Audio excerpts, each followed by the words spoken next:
to evacuate through the in the gallery behind me. Please take direction from our security staff to evacuate, and council, please follow me. After leaving the room, please proceed down the stairwell out to ground level, out through the emergency exit, and go to the muster point. Do not take an elevator or walk through the city room. If there is anybody with limited mobility, please identify yourselves to security or the meeting clerk, and we'd be happy to help. Thank you.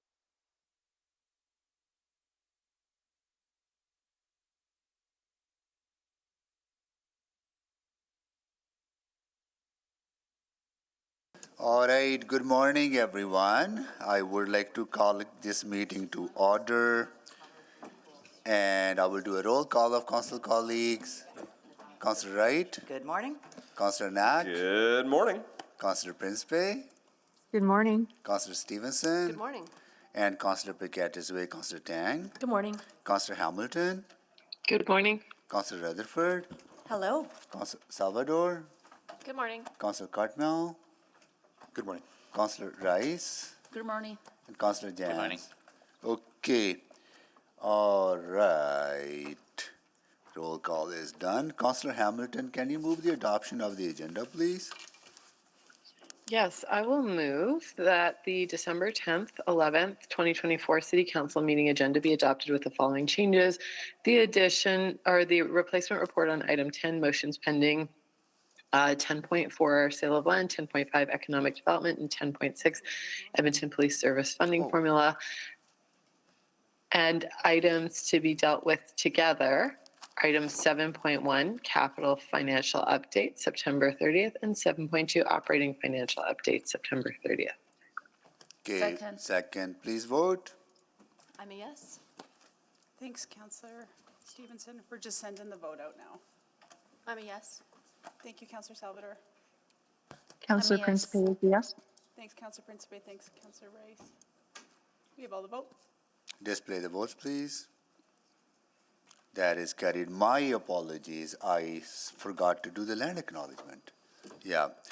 I would like to acknowledge that we meet on the traditional land of Treaty 6 territory and the Métis homeland, and acknowledge the diverse Indigenous peoples whose ancestors' footsteps have marked this territory for centuries, such as Cree, Dene, Saulteaux, Blackfoot, Nikorasu, as well as Métis and Inuit, and now settlers from around the world.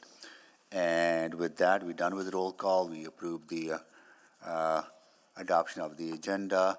Approval of the minutes. Councillor Knack. Yeah, buckle up. We got a million here. It's gonna take. We got a whole journey ahead of us on the minutes. And you read all, and you read all of them. I did. There's a lot. All right, Mayor Sohi, I'm going to move approval of the minutes for the deep breath.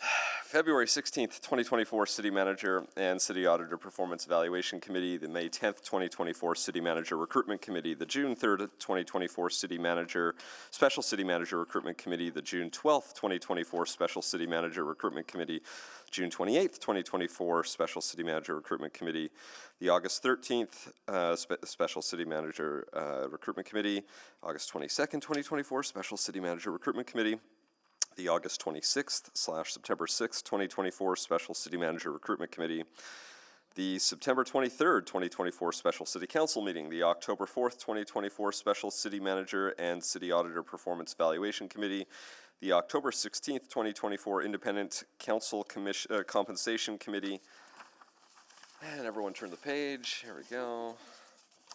The October 22nd, 2024 Special City Council meeting, the October 31st, 2024 Special City Council meeting, the November 4th and 5th, 2024 City Council public hearing, the November 5th, 2024 City Council non-regular, the November 5th/7th, 2024 Special City Council meeting, the November 12th, 2024 City Council public hearing, the November 13th, 14th, 2024 City Council meeting, the November 25th, 2024 Special City Council meeting, and the greatest of them all, the November 28th, 2024 City Council non-regular meeting. Need a seconder. Second. Councillor Wright. We've been a busy bunch. Okay. All right. Any errors or omissions in the minutes? They're perfect. All right. Please vote.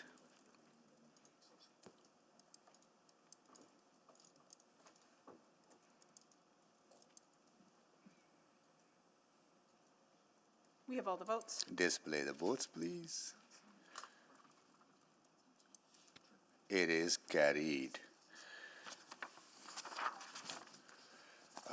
Protocol items. I do have one. Good morning, everyone. I'm honored to recognize Human Rights Day.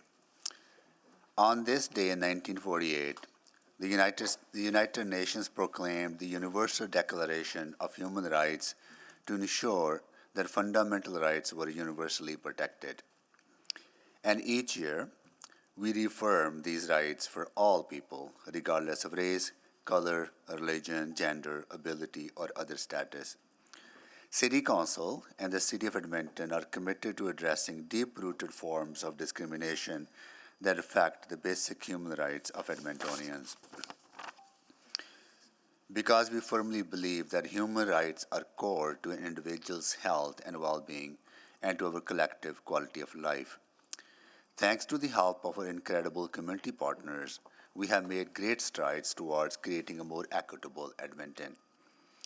But we know that there's more work to be done.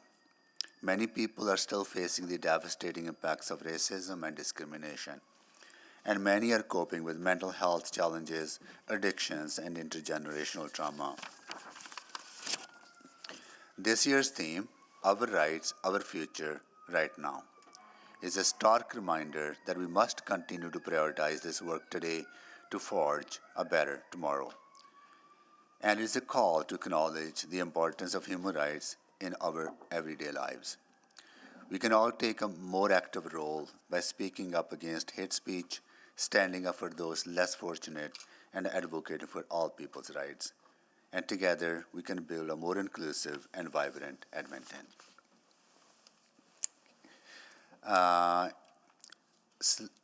Moving on, select items for debate, please.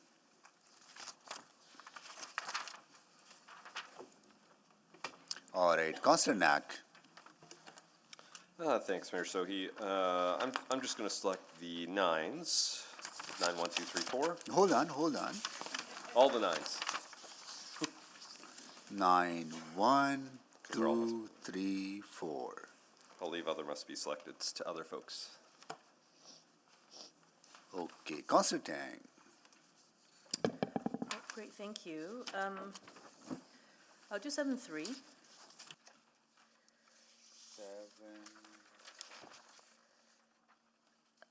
7-3, okay, Dachau. 7-7 and 7-8. 7-7 is Indigenous Housing Grant Program. I'll leave the rest, thanks. And 7-8, right?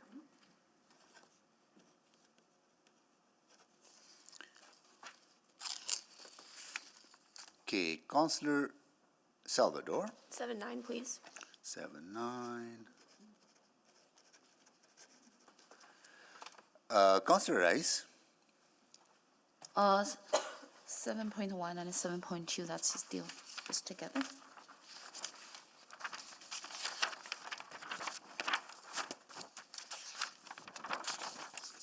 7-1, 7-2.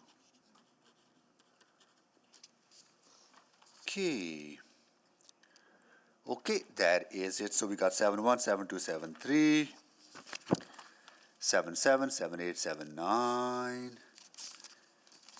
then 9-1, 9-2, 9-3, 9-4. Got it. Can someone move the balance, please? So moved. Thank you, Councillor Knack. Second. Councillor Rutherford, please vote.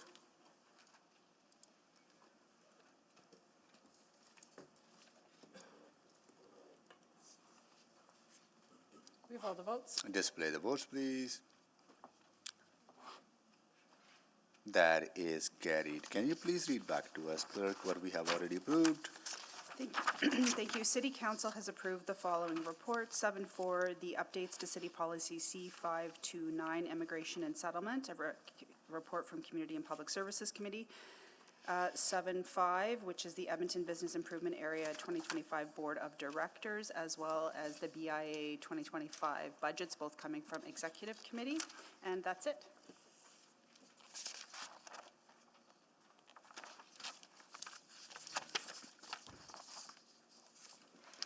Thank you.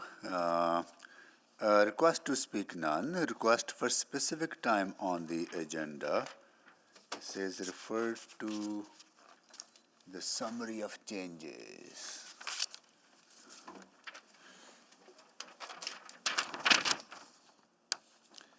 There are few that needs to be made time specific. Councillor Hamilton?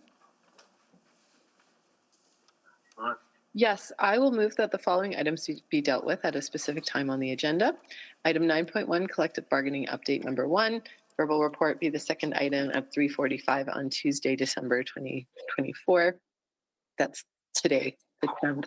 Item 9.2, collective bargaining update number 2. Verbal report first item at 3:45 on Tuesday, December 10th, 2024. And item 9.3, city manager update verbal report be time specific at 1:30 on Wednesday, December 11th, 2024.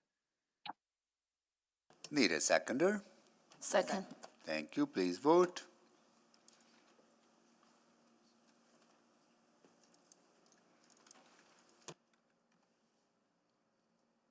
We have all the votes. Display the votes, please. That is carried.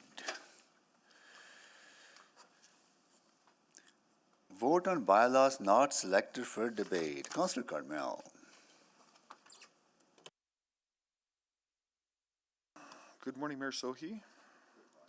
I will move first reading of item 8.1, 8.2, 8.5, 8.6, and 8.7. And 8.8. Thank you. Second. Second. Second by Councillor Rice. Please vote.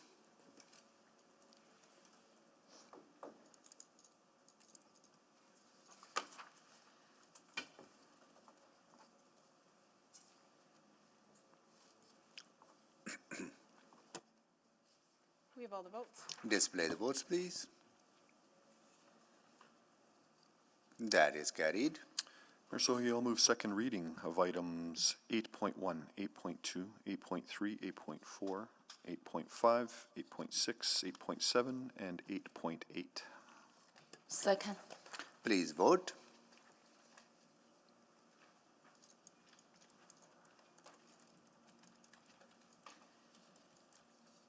We have all the votes. Display the votes, please. That is carried. Mayor Sohi, I'll move consideration of third reading of items 8.1, 8.2, 8.5, 8.6, 8.7, and 8.8. Second. Please vote.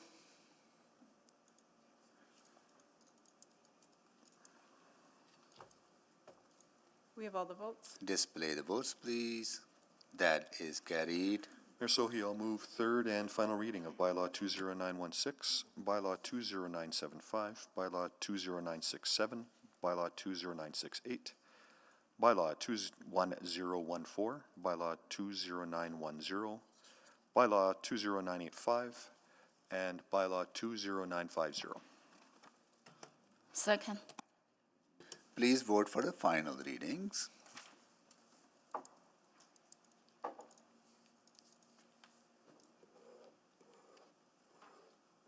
We have all the votes. Display the votes, please. That is carried.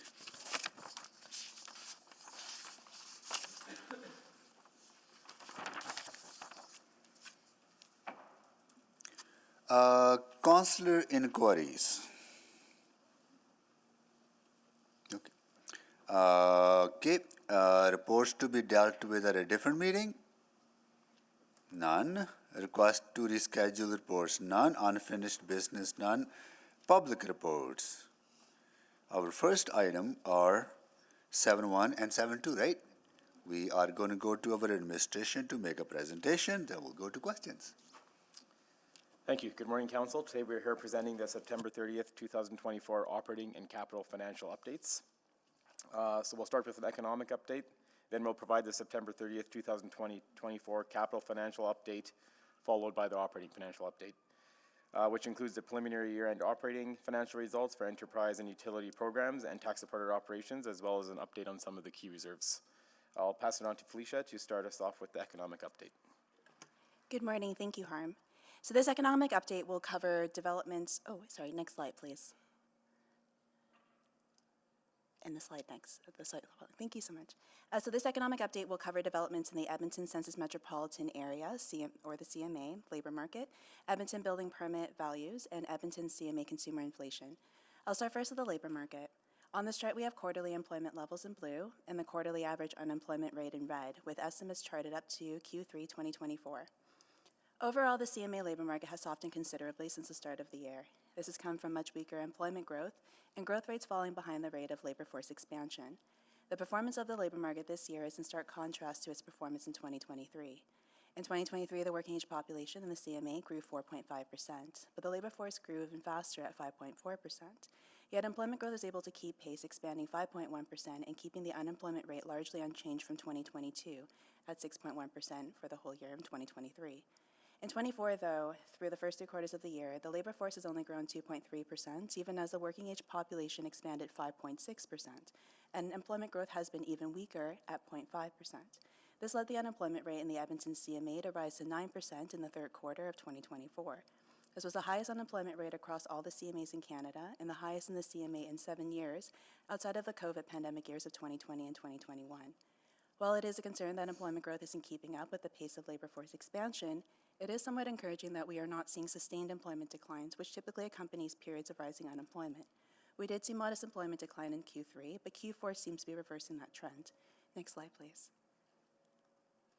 So this chart presents the value of issued building permits in Edmonton and separates residential and non-residential building permit values. To the right of the chart is a comparison of year-to-date building permit values as of September 2024 against 2023. In Q3, the total value of building permits issued by the City of Edmonton increased from $917 million in 2023 to $1.1 billion in 2024. This brought the value of building permits over the first 3 quarters of 2024 to $3.2 billion, a 33% increase over the same period in 2023. This growth was largely driven by building intentions for new residential structures, which were valued at $614 million in Q3 in 2024, up 63% year over year. Building permit values for new residential construction from January to September 2024 were 53% higher at $1.8 billion. The Q3 economic update provided commentary on building permit values over the first 3 quarters of 2024, which suggested the potential for this year to outperform 2018 and 2022, 2 standout years for building permit values on this chart in nominal terms. Based on the most recent data up to November, total building permit values have already exceeded both years. So Edmonton's population saw rapid growth in 22 and 23. We are likely still experiencing growth this year, but labor force survey data suggests that growth has moderated from the 5.1% growth in 2023. Even though we don't have official Edmonton-specific estimates, it is likely that a driving force in our population growth story recently has been net migration. The impact of this is more apparent in economic activity this year, particularly in residential building construction. That is, in building intentions for new residential structures this year and in housing starts. Through September 2024, building intentions for new dwelling units have been concentrated in single-family dwellings, followed by apartments. And this trend is consistent with the composition of new housing starts in Edmonton in recent years. Next slide, please. So on this chart, we have annualized consumer inflation for all items in the CMA, or headline consumer inflation, as well as for shelter, owned and rented accommodation, and core utilities. Annualized consumer inflation is provided on a quarterly basis for the first 3 quarters of 2024. Overall, consumer inflation has decelerated this year. Coming into 2024, consumer inflation accelerated, though, averaging 3.5% in the first quarter. This was largely driven by shelter accommodation, with high inflation for owned and rented accommodation, as well as for core utilities. In the quarters following, the rate came down to an average of 2% in Q3. As you can see on this chart, that was mostly driven by developments in core utilities price inflation. So core utilities includes electricity, water, and natural gas. The performance of core utilities price inflation was likely driven by negative growth in electricity and natural gas prices based on provincial data. Accommodation inflation in the Edmonton CMA, though, remained elevated in 2024 through the third quarter. This is likely a function of a few forces. On the rented side, increased competition in the market from consecutive years of high net migration has been contributing to upward pressure on rents. For owned accommodation, part of it likely came from higher mortgage interest costs based on national data, as well as insurance premiums. Year-to-date through Q3 2024, consumer inflation averaged 2.7%. In October, consumer inflation accelerated to 2.9%, but the year-to-date remained below 3% at 2.8%. I will now turn things over to Camp Yarnside to walk you through the capital and operating results. Thanks, Felicia. The capital report presents the capital financial results against the 2023 and 2026 capital budget, provides an update on significant projects, and includes an update on debt. Next slide, please. This slide summarizes the total 23 to 26 capital budget, separating budgeted expenditures beyond 2026, and shows capital spent to date in the cycle compared to the previous cycle. $9.5 billion of the total approved 23 to 26 capital budget is for expenditures in the 23 to 26 timeframe, while the remaining $1.3 billion is for the period after 2026. As of September 30th, 2024, 1 3/4 years into the 4-year budget cycle, the city has expended approximately $2.4 billion of its capital budget, reflecting 25.5% of the $9.5 billion planned expenditures for the 23 to 26 period, as shown in the middle bar.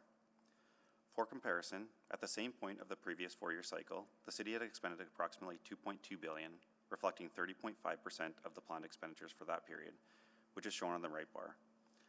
The lower percent spend in this cycle is largely attributable to the higher capital budget in the 23 to 26 cycle compared to the previous cycle. Next slide, please. The charts on this slide represent significant capital profile status, weighted by the project's approved budget relative to the total capital budget, and then compared to the previous reporting period. The left chart is budget status, and the right chart is schedule status. As indicated in the charts, 99.5% of the significant capital projects are reporting within an acceptable tolerance for budget, seen on the left, and 97.5% are reporting within an acceptable tolerance for schedule, seen on the right.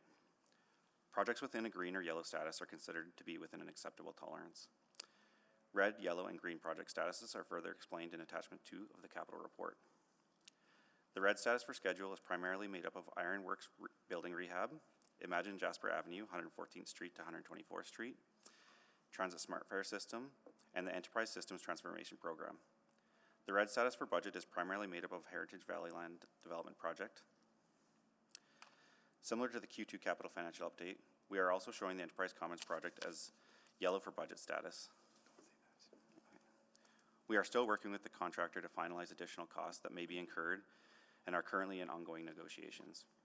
At this time, we do not know the estimated amount the project will be over the original approved budget and have noted as to be determined in the report. Next slide, please. Moving on to debt, this chart reflects the city's tax-supported debt servicing and total debt servicing forecasted out to 2041, compared to the related debt servicing limits. Tax-supported debt servicing is reflected as the blue dotted line and shaded area on the chart. The city's policy limits tax-supported debt servicing to 18% of tax-supported net operating expenditures, which is shown as the blue diamonds line. Tax-supported debt servicing can exceed the 18% limit for a few reasons, including providing city match funding required to leverage external funds, where the external amounts fund at minimum 1/3 of total project costs, or where the debt is self-supporting tax guaranteed, or where the tax-supported debt is required for emergency purposes. Prior to the approval of the SCBA, the current approved debt was forecasting the city to use around 90% of the tax-supported debt servicing limit in 2027 and 2028. This provided about $900 million in tax-supported debt room prior to that approval. Total debt servicing for the city, inclusive of tax-supported borrowing, self-supported tax guaranteed debt, and self-liquidating debt, is shown as the red triangle line on this chart. Total debt servicing is allowed up to 21% of city revenues, and debt servicing above this, up to 26% of city revenues, is only for emergency purposes as defined in the policy. The city is well within its limits for total debt servicing. Now into operating. The operating financial report reflects the September 30th, 2024 preliminary year-end operating results compared to the approved budgets. I'll go through enterprise and utility results and then cover tax board results, and then we will conclude with a quick overview of our key reserves. Waste Services has a net $15.5 million favorable year-to-date variance and a projected $0.2 million favorable year-end variance. The year-end favorable variance is mainly due to the sale of the Clover Bar landfill greenhouse gas offset credits from 2018 to 2023, increased investment earnings and program revenues, favorable contract costs due to savings from delays in the 3-stream multi-unit rollout, and lower environmental compliance consulting costs, lower personnel costs due to hiring restraint and position reduction, and lower interest expense due to minimal borrowing in 2022 and 2023. This is mostly offset by an increase of $16.4 million in post-closure liability costs for the Clover Bar landfill due to the inflationary cost impacts and increased complexity in post-closure activities. Land Enterprise is reporting an unfavorable year-to-date variance of $2.7 million and is projecting to end the year on budget. The year-end variance includes lower than budgeted land sales due to the timing of land sales, offset by favorable cost of land sales. Blatchford Redevelopment is also reporting an unfavorable year-to-date variance of $3.7 million and projects an unfavorable variance of $6.3 million due to the timing of land sales within the budget cycle and the sale of Hangar 11 at below market value as approved by Council. Blatchford Renewable Energy Utility has no significant variances to report. Next slide, please. Moving on to tax supported operations. September's year-to-date results for tax supported operations is $7.4 million unfavorable, or 0.4% compared to budget, and the year-end projected position for tax supported operations is $19.4 million unfavorable, or 0.6% compared to budget. The main factors contributing to the unfavorable projected variance include lower transit fare revenue due to lower than anticipated fares and high earning product categories. Post-pandemic transit revenue recovery is lagging ridership recovery due to shifts in the fare purchasing behavior and related changes in travel patterns, including increased demand for discounted and subsidized fare products, hybrid work, and safety and security. Last week during budget deliberations, the 2025 and 2026 anticipated shortfalls were offset by $13 million in annual transfers from the LRT reserve. There is increased contract work due to unplanned call-outs for aging infrastructure and increased vandalism, as well as inflation pressure on contract costs and enhanced cleaning requests.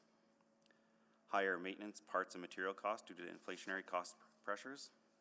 Higher personnel costs, mainly due to additional overtime for transit operators due to higher sick time and WCB claims, and higher overtime for fire rescue services as a result of vacancies, training, and leaves of absences. There's also expected to be greater than budgeted salary costs for the Community Recreation and Culture branch due to higher staffing and security requirements as a result of stronger than expected demand and increased security incidents. Lower permit fee revenue as permitting demand is lower than budget, mainly relating to OSCAM and other traffic control fees for detours, developer signs, and moving permits. Higher than expected fuel costs and a loss on fuel hedging contracts, partially offset by favorable fuel volume variances. These unfavorable projected variances are partially offset by favorable revenue variances related to a baseline adjustment identified through an internal review that shifted tax from the Community Revitalization Levy to general municipal tax. Higher than budgeted revenues due to recreation and attraction facilities achieving higher than expected demand for programs and services, and unbudgeted special events, which is partially offset by related costs. Higher than expected increase in tax penalty revenue, primarily due to a large number of accounts with outstanding balances from previous years. And the projected favorable variance in financial strategies relates to funding set aside to address fluctuations in utilities, fuel, and inflation. This amount is offset by unfavorable inflation impacts in departments across the city. Financial strategies includes amounts to manage fluctuations and to provide flexibility for emerging items over the course of the 4-year operating budget cycle. Other cumulative variances on the slide relate to a number of items across the corporation, including favorable variances related to delayed grant payments, timing delays, and capital recoveries. I'll now pass it on to Harm to go through the reserves. Thanks, Kent. So the city's financial stabilization reserve, the FSR, comprises both an appropriated and unappropriated balance. The appropriated portion is earmarked for specific purposes approved by council, while the unappropriated balance is intended for addressing urgent financial needs and is reported on this slide. In accordance with city policy, the city's financial stabilization reserve policy, the unappropriated FSR shall have a minimum balance of 5% and a targeted balance of 8.3% of current tax-supported expenses. The projected December 31st, 2024 year-end balance of the reserve, before considering the projected tax-supported deficit, is $78.2 million, as reflected by the solid red line, which is below its minimum balance of $133.8 million for 2024. After considering the projected tax-supported deficit of $19.4 million, the projected balance of the reserve would be $58.8 million, as reflected by the red dotted arrow, which is below the minimum balance by $75 million. So in accordance with the policy, in the event that the unappropriated FSR balance falls below the minimum, a strategy must be adopted to achieve the minimum balance over a period not to exceed 3 years, starting with the subsequent year's operating budget. So as you recall, during last week's fall 2024 budget discussions, City Council approved a one-time exemption to the FSR policy in order to change the repayment period from 3 years to 5 years. So based on projections that assume a 3% annual growth in expenditures and an assumption of no budget surpluses or deficits over the next 5 years, the FSR is expected to fall approximately $109 million below its minimum required balance by the end of 2029. So to address this shortfall, Council approved successive tax increases of 0.5% in 2025 and 0.6% in 2026.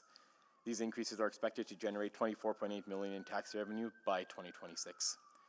The funds raised will initially be used to repay the FSR shortfall until 2029. Subsequently, these funds will be redirected towards replenishing the pay-as-you-go deficit as a result of reductions approved to the pay-as-you-go operating transfer of $15 million per year during last week's budget discussions. Once the FSR and pay-as-you-go funds reach the required levels, the funding will be allocated towards establishing a dedicated universal renewal fund. So the FSR repayment strategy is based on an assumption of results being equal to budget over the next 5 years, so no tax-supported surplus or deficit.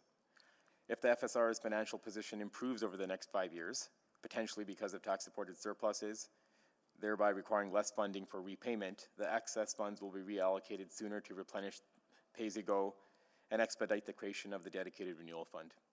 On the other hand, if the FSR position gets worse, as a result of further tax-supported deficits, larger tax increases may be required in future years to bring the FSR back up above its minimum by the end of 2029. So this is something we'll monitor on an ongoing basis and very closely over the next few years. The Planning and Development Business Model, or PDBM, is a self-sustaining operation that provides review, approval, and inspection services for area and neighborhood restructuring, neighborhood structure plans, rezoning and subdivision, servicing agreements, development permits, and building permits. The year-end projected balance of the Planning and Development Reserve is $58.4 million, which is above the 75% target balance of $46.1 million.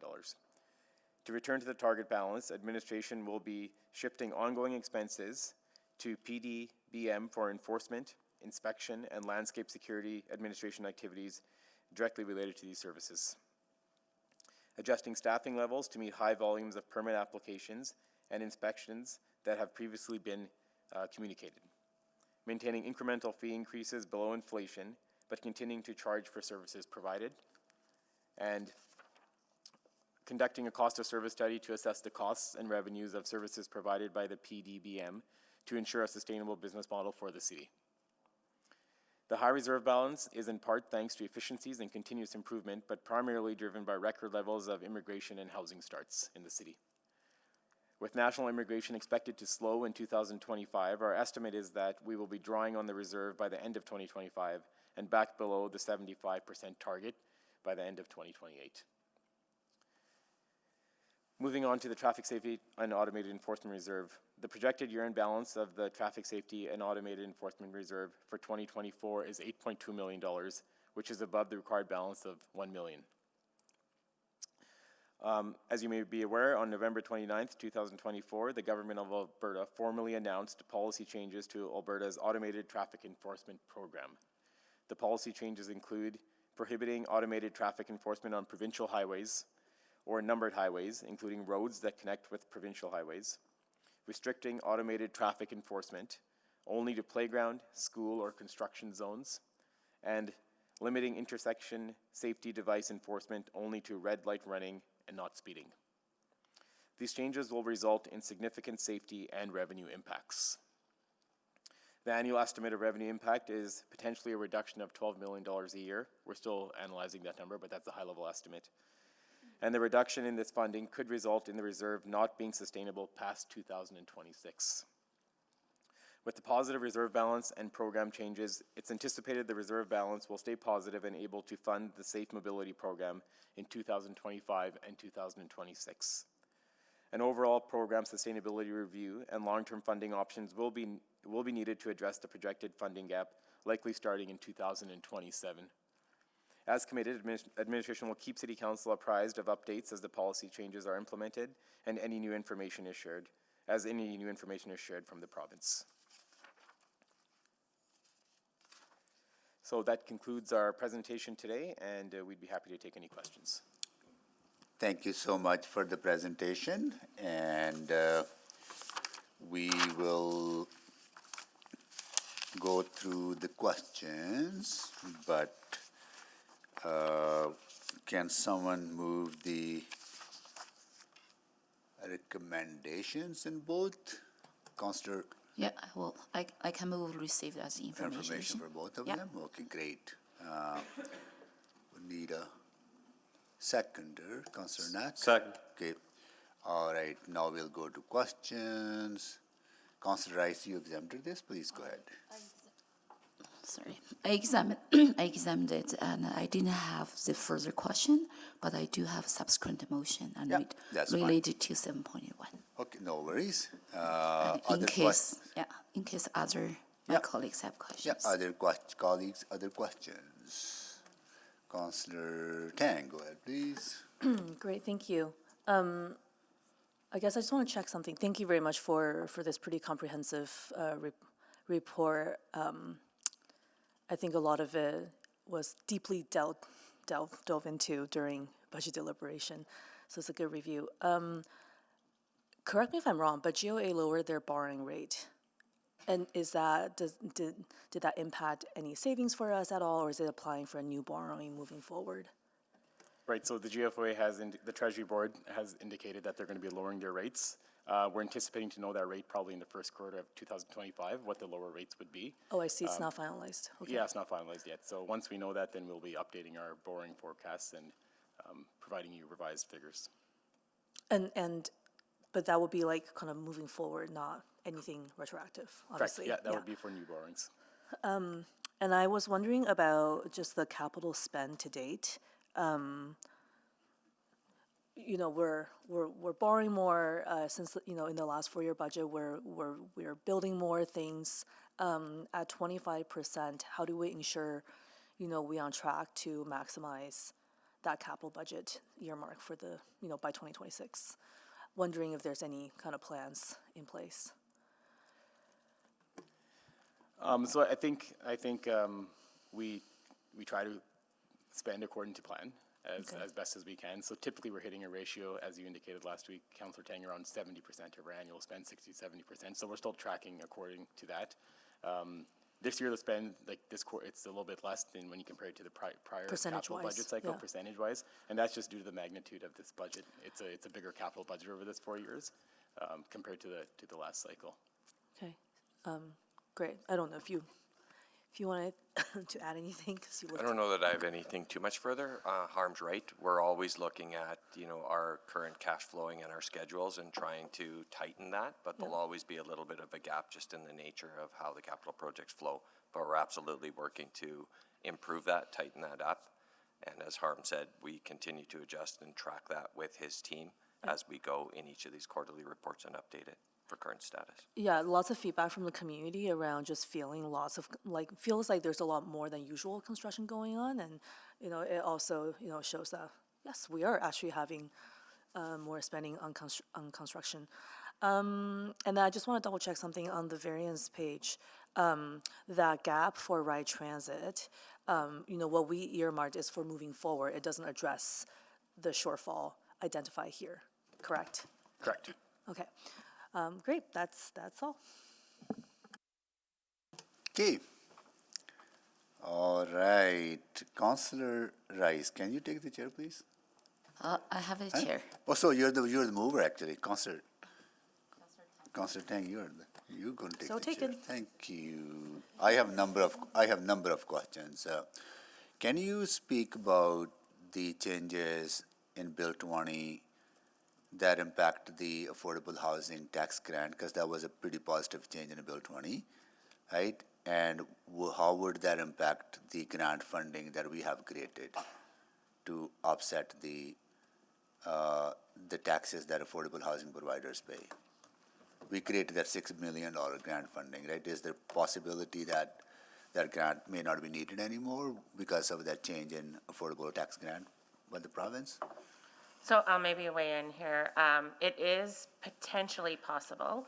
The teams are just working through what the criteria is for tax exemption. And once the criteria, my understanding is the criteria is probably agreed to, but once we know what the total impact and who's eligible for the grant based on the criteria, then we will look at what are we holding in the grant, and we'll be able to come back with you with more information on that. Do we know any timelines when? I think we're hoping that this is something we could resolve around the time of the spring supplementary budget adjustment. Okay, great. Thank you so much for that. And on the community and recreation center, I know the salary cost is going up, but also isn't the more people using it and the user fee recovery is going up at the same time? Or the salary costs are more long-term? Or I can follow up offline if it's too detailed information. Council, Mayor Sohi, I can start a bit of that. So, you do see a revenue increase, and we've projected that, and you see increased cost in personnel as well, and we've projected that. So, in the SOLBA, we actually adjusted for some of that. So, you saw revenues go up, and you saw some personnel expenditures go up in the SOLBA as well. Okay, so you'll see the less of that variance moving forward then? That's the hope, yeah. Okay, got it. Thank you so much for that. Also, there's unspent funds in the downtown vibrancy program, right? What are the reasons for those? And is there, it's about a $5 million we allocate every year to the downtown vibrancy. And how much is that unspent, and what are some of the reasons for that? So the Downtown Vibrancy Fund is generally fully allocated each year. The funds that would be remaining are that the payments aren't made till the following year. Specific numbers I can maybe just look into more detail and follow up. Okay. How do we evaluate that fund about its effectiveness? So there's a program criteria established by the core partners. So that's the City of Edmonton, the Downtown Business Association, a community member, and NAIOP, I believe, is the other core partner. And it's through that committee, I guess, that will evaluate the proposals in terms of who's successful.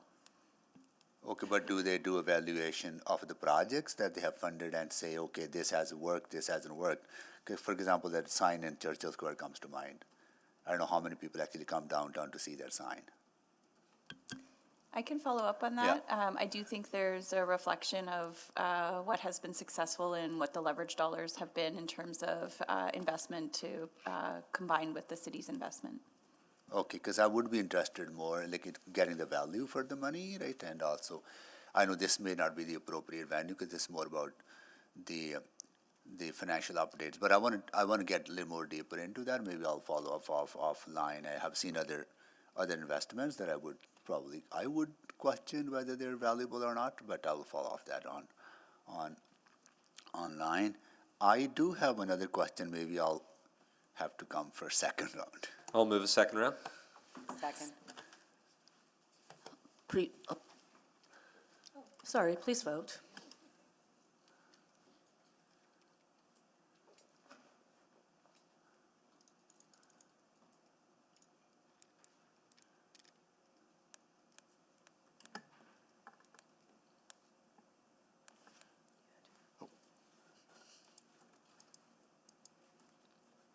We have all the votes. Please display the vote.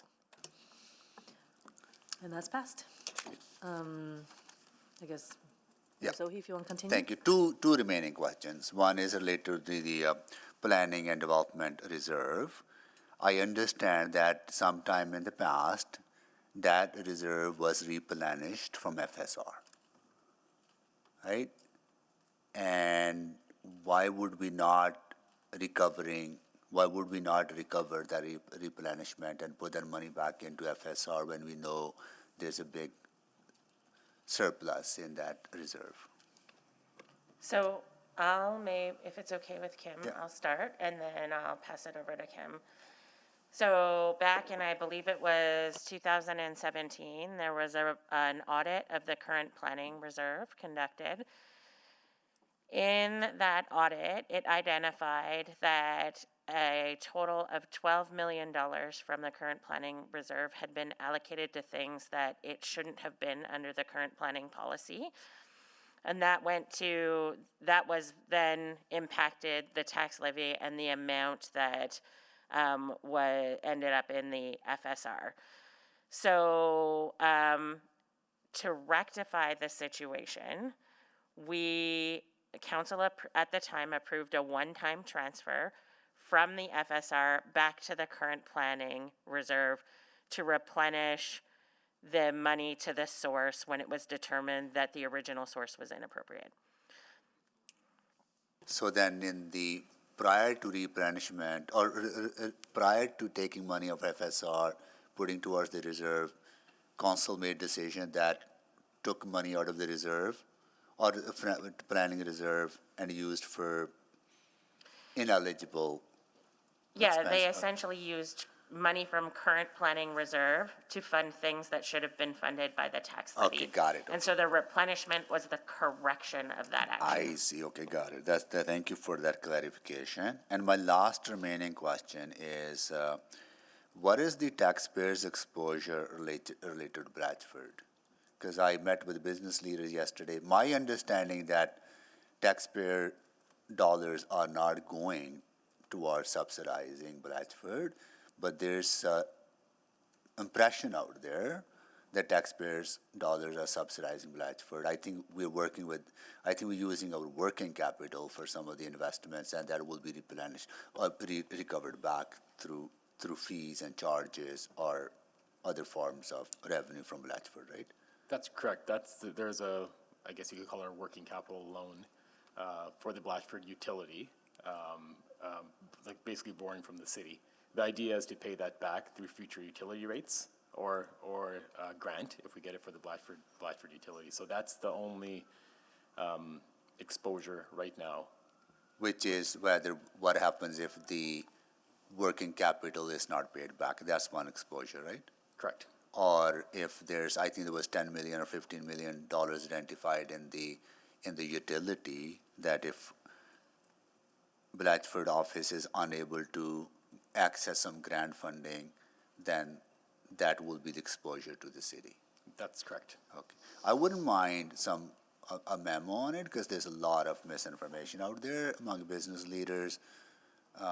This impression that Blatchford is being subsidized by taxpayers, that millions of dollars have been sunk into that area and into that development. I wouldn't appreciate more accurate information that we can start actually communicating that with because this came from like very prominent business leader that I trust, right? But they didn't have the accurate information. So okay, great. That is it. And I will take the chair back. Chair, back to you. And Councilor Tang, go ahead, please. Yeah, just I guess a few final smaller question. Maybe more just for curiosity and better understanding of some of the processes. On some of the capital projects, let's say Warehouse Park, some of the cost escalation occurs during the tendering process. Can you just explain to me how does the tendering process result in some of these cost escalations? Sure, I can try and start with that, and I'll let Nicole, if she's online, give more detail if necessary. So basically, it's following through our PDDM process where we do our best estimate before tender. It's after tender when we get our actual costs in and we actually know. Okay, That's a high-level general answer. So it's okay. So it's related to kind of how we deliver the project and kind of the sequence. It's okay. I don't need more details, and if there is, happy to take it offline. With the subsequent that passed during budget around kind of requesting see how any mitigation plan around variance, I'm just trying to anticipate for the future ones. So, for example,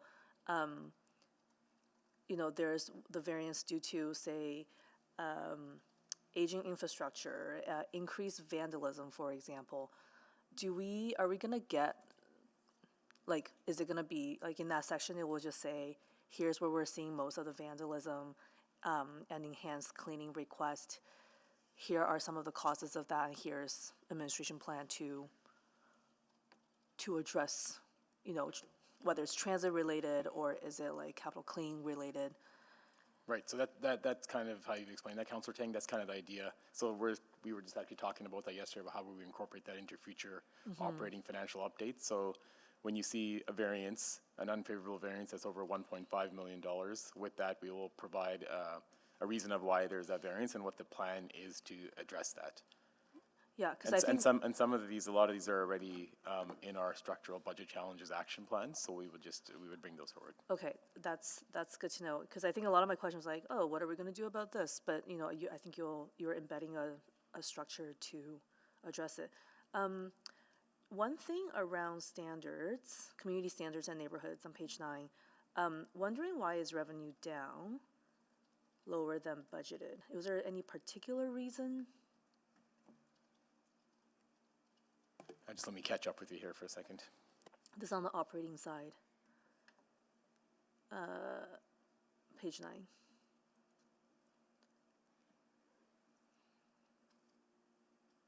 Because I guess I'm just kind of, so that on that, and then also, this is maybe a EPS. Sorry, it's the $900,000 unfavorable revenue variance? Is that the one I lost the mark, but I think it's just, it's the revenue portion is down lower than budgeted. Yeah, for community standards and neighborhoods, we see a variance of around $900,000. So I mean, that's below our variance reporting threshold, but we can look into that if you need us to. Well, I was wondering if it's related to some of the, you know, traffic safety and that kind of stuff. And then in the EPS attachment, their traffic revenue is also under budget and lower than expected. And I guess I'm just wondering, you know, without the ability, like, I guess back to some of the legislation changes, without the ability to enforce speeding through kind of warnings and tickets and some of the other changes, you know, what can we expect to see out on the streets? Thanks for the question. It's Rob Davidson here from the Edmonton Police Service. Thanks. Sorry. That is a good question. Do we anticipate safety to be more of a concern and officer-issued tickets violations to potentially increase? It's a possibility. I can't state right now that it will have a direct effect on us, but it is a possibility. Yeah, I think I just want to make sure, you know, with some of these changes, we're going to be working with EPS to coordinate that enforcement. Less of a question, just more of comment. Yeah. Okay. Councillor Tang, that $900,000 it's an accumulation of a very smaller revenue. I see. Variance. Yeah. So Okay. It's not related to traffic safety. Not any particular reason. Right. Okay. Okay. Thank you. And that's it. Thank you, Councillor Tang. Any other questions, colleagues? I see none. Okay, we have motions on the floor now. Anyone to speak to those motions?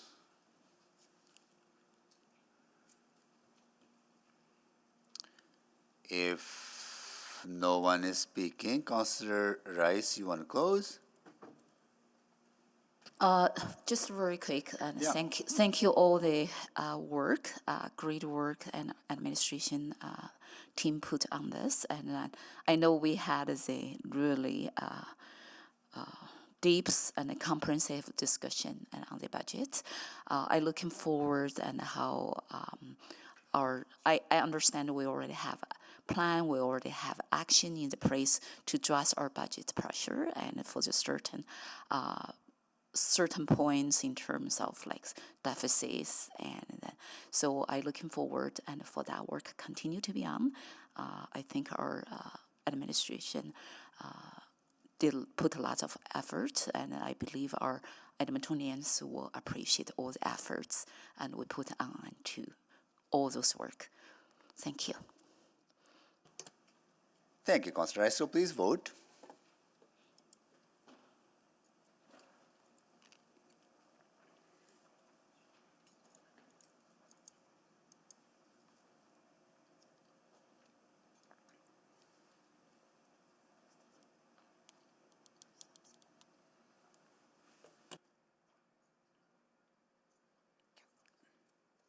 Councillor Salvador?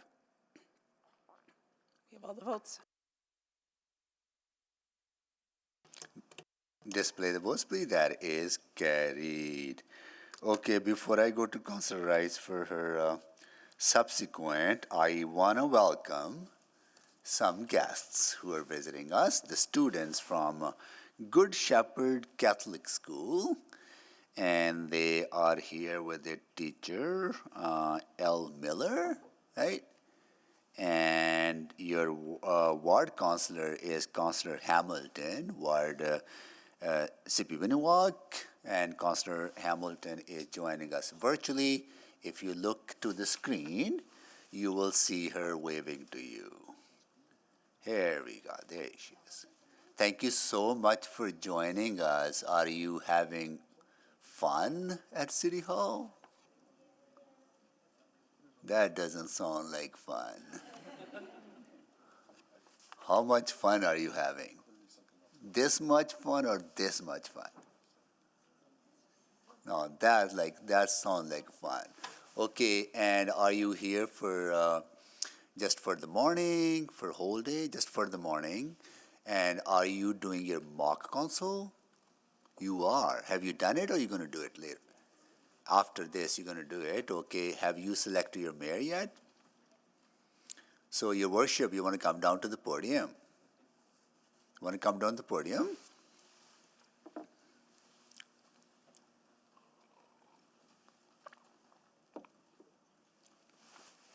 So tell us your name. Can you turn the mic on? Okay, tell us your name. Kristen. And can you tell us what are you going to be discussing in your mock council meeting? We're going to be discussing whether or not the city should increase the access to dog parks. Increase access to dog parks? Yeah. Mean create more? Yeah. Okay. Wow.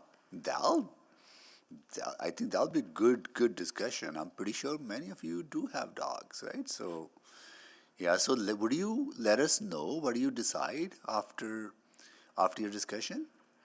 Okay. Yeah, please, because we talk about dog parks here too quite a bit, and I think we did a pilot last year. Creating temporary dog parks. Councillor Nack? 2 sites? 2 years. 2 years ago, we did a pilot where we created temporary dog parks, and they were very popular. Very popular. So we would love to hear from you. Thank you so much for joining us. Thanks. Okay. Councillor Rice, go ahead, please. You have a subsequent.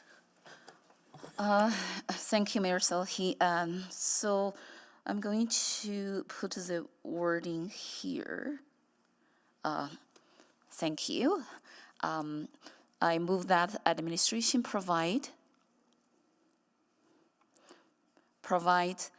the information on the potential twinning of 41 Avenue from 170th Street to Calgary Trail, including information related to the traffic assessment, population growth, impacts, infrastructure requirements for traffic management, and the safety measures as part of the mobility network analysis being completed in 2025, and include information as part of the reports returning in fourth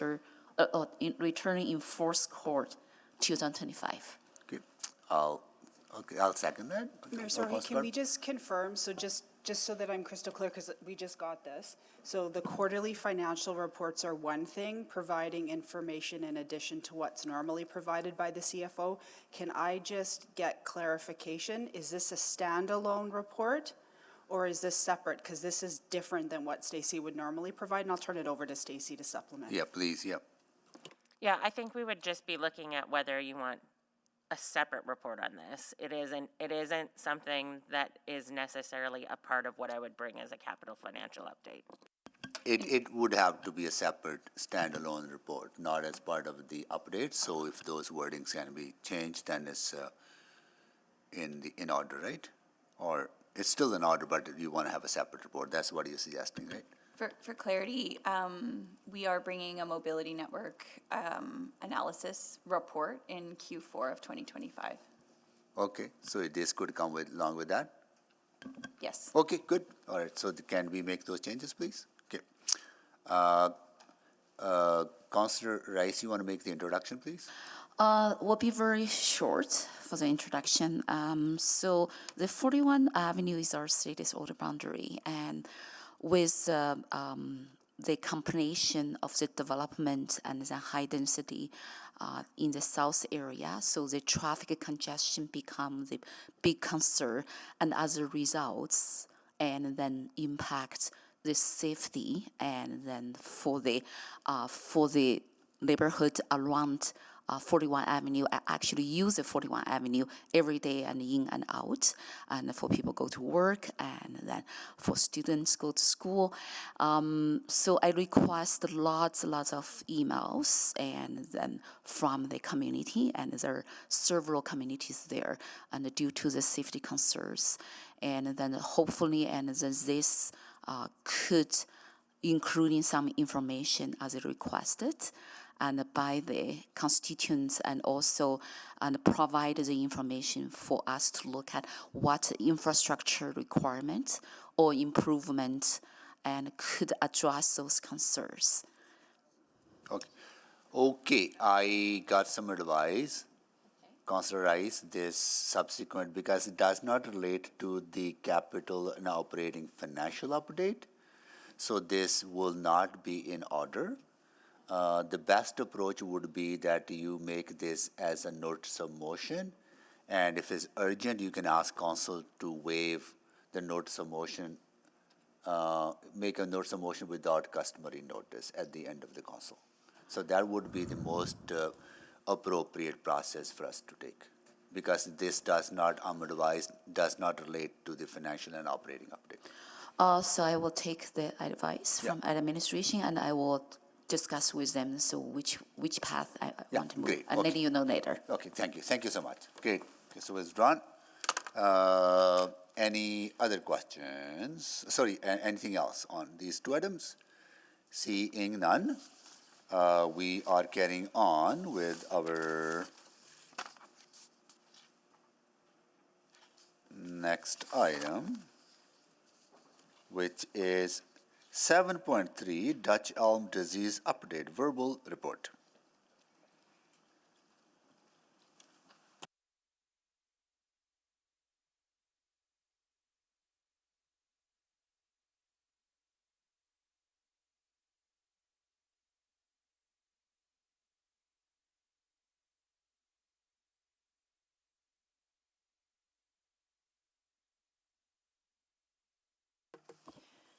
Good morning. Okay, please go ahead. Thank you. Good morning. My name is Caitlin Zerbeski. I'm the Acting Branch Manager for Parks and Road Services. With me today is Mark Beer, Director of Infrastructure Operations, and Darren Grove, General Supervisor of Open Space Operations. We're here to provide an update on the status of the Dutch elm disease in Edmonton and the continued work to ensure our urban canopy remains healthy and protected. Our last update on October 22nd, 2024, Council moved to cease the monthly updates on Dutch elm until either new direction is provided or a new positive case of the disease is detected. Unfortunately, we're here today in response to the discovery of a fifth case, which was reported to Council and the public shortly after the October 22nd update. Darren and I will walk you through the rest of the presentation. We also have Tamara from Legal on delegation and Mark here to answer any questions. At our last update, we shared that we had completed inspections and testing of all of the trees in the original protocol area, and at that time, no more cases of Dutch elm disease had been identified. As you know, shortly after that update, we did unfortunately discover that an additional privately owned tree in the protocol zone was positive for the disease. This brings the total number of cases of Dutch elm disease in Edmonton to 5. City teams have worked hard to limit the spread of Dutch elm disease. Despite the discovery of the fifth case, the disease remains isolated to a small area at this time. We remain vigilant. The additional funding in the budget approved of tree pruning of $861,000 will allow us to clear a pruning backlog to ensure that our deciduous trees, including elm and ash, are pruned on a 5-year cycle. This is in alignment with industry best practice as found by the City 2020 Forestry Audit. Regular pruning is critical for the tree health, as healthy trees are better able to defend themselves against pests and disease. Regular pruning also enables early detection of the disease, so this funding goes a long way to support the safety and health of our urban tree canopy. The tree that had been previously tested and received a negative result, however, thanks to ongoing enhanced monitoring within the area, it was noted that this tree's health declined rapidly. Brown staining was later discovered beneath the bark, which is a symptom of the disease. Because of the proactive inspections and the quick action plan, the new sample was sent in for testing and returned positive. This tree was in a private property, and it was removed shortly after the positive test result. As we work through our action plan, we have included new guidelines related to retesting. This includes making enhancements to our internal tracking processes to allow us the ability to monitor retests should they arise. We continue to revisit the protocol area, shown in red on the map on the screen, and areas where samples have already been taken, shown in blue, to monitor for further deterioration or signs of general ill health that might require further inspection. In all areas of the city, forestry crews are keeping an eye out as they move through the city doing pruning and other regular maintenance checks. If they come across any elms of concern, they will continue to report them for further inspection by our integrated pest management team. Since elm pruning season began on October 1st, the crews have pruned 1,180 elms in parks out of a total 1,648 due for pruning this year. 311 boulevard elms in the protocol zone out of the 1,128 due for pruning this year, as well as pruning of boulevard trees outside of the protocol zone has also begun. We shared at our last update that we had completed visual inspections of over 56,000 elm trees citywide on public and private property. These totals have not changed since our last update because of the change in the season. Crews have been actively reassessing areas since the initial discovery of Dutch elm. This is part of our action plan to ensure that we catch any signs of the disease as soon as possible. During summer and fall, crews look for signs of further deterioration or symptoms. And since the onset of winter, they've been watching for general health issues such as leaf retention. Since the discovery of Dutch elm in August, we have taken samples from 57 trees, and approximately 0.1% of the total number of trees we've assessed, which is about 0.1%, pardon me. All 5 of the trees that have tested positive have been removed. All of the elms which have been marked for removal due to poor health unrelated to Dutch elm disease also have been removed except for one. This will be removed shortly and equates to 21 removed inside the protocol area and 322 outside of the protocol area. Trees will be replaced through existing replanting programs. As previously mentioned, we do not expect to conduct regular testing until 2025 due to the difficulty of finding non-dormant branches to sample. However, in our continued work with the Provincial Plant Pathology Lab, we have identified an opportunity to work with them on refining a protocol for winter sampling of dormant tissue.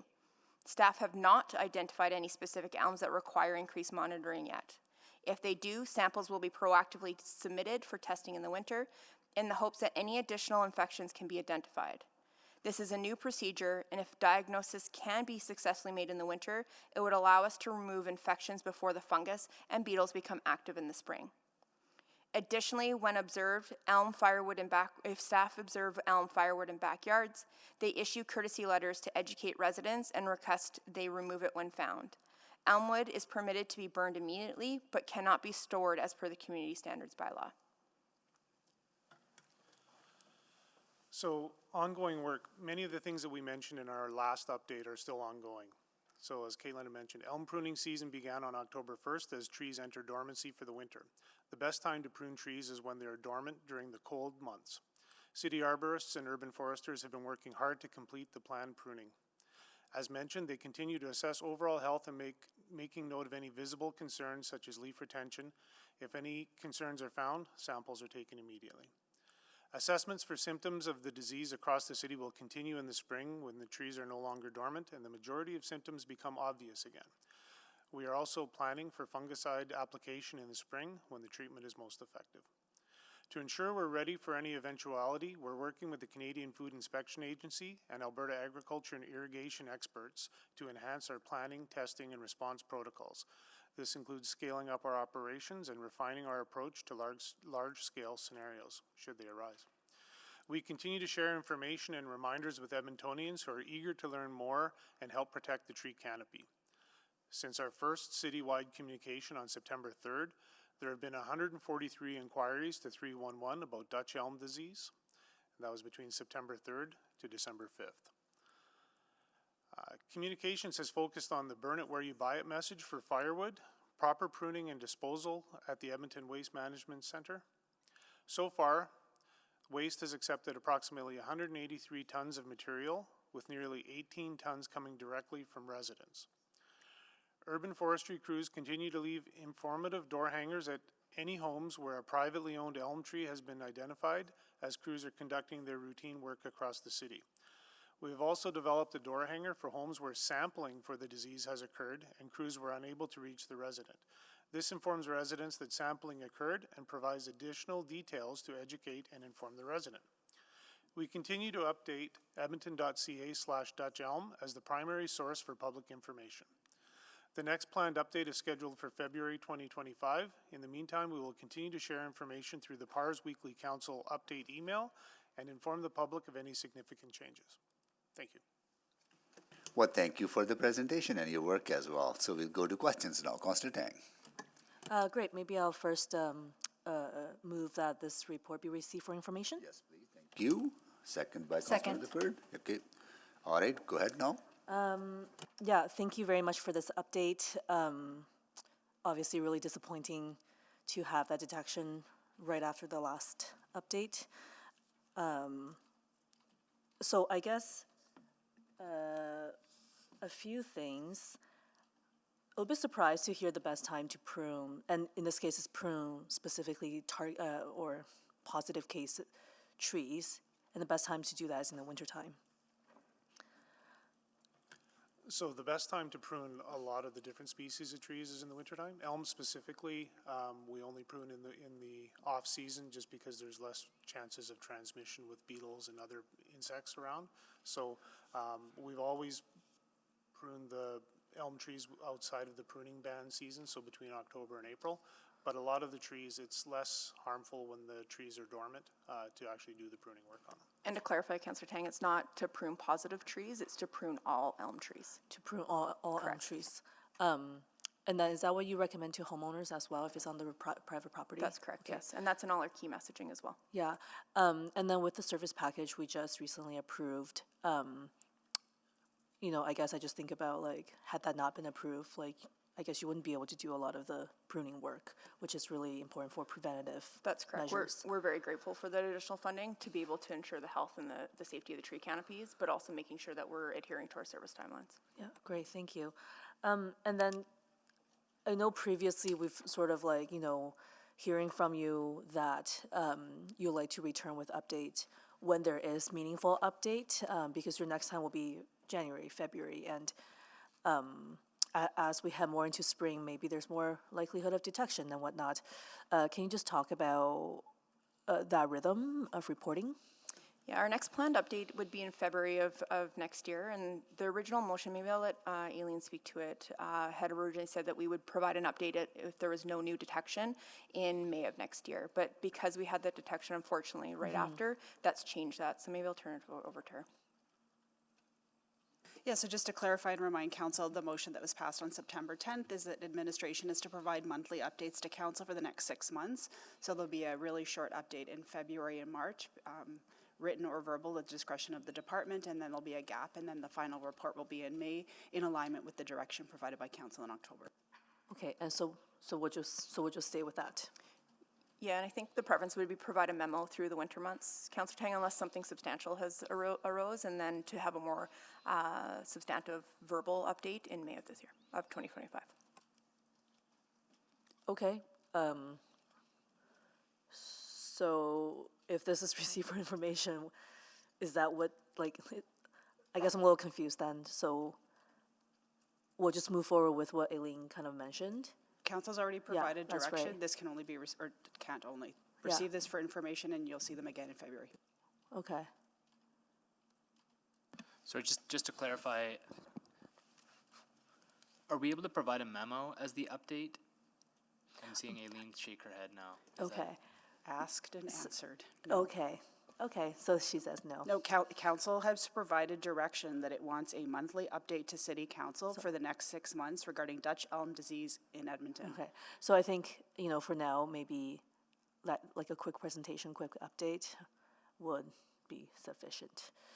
I guess lastly, I'm just curious, because wintertime, the activities are a little bit different, and you're going to ramp up more of some of the awareness pieces in the spring. And you have like the hotlines, you have the resources already. I don't know. I guess one of my questions was just like, what else can we do during this slow season? Not slow, but like it would be hard for people to really look for those symptoms.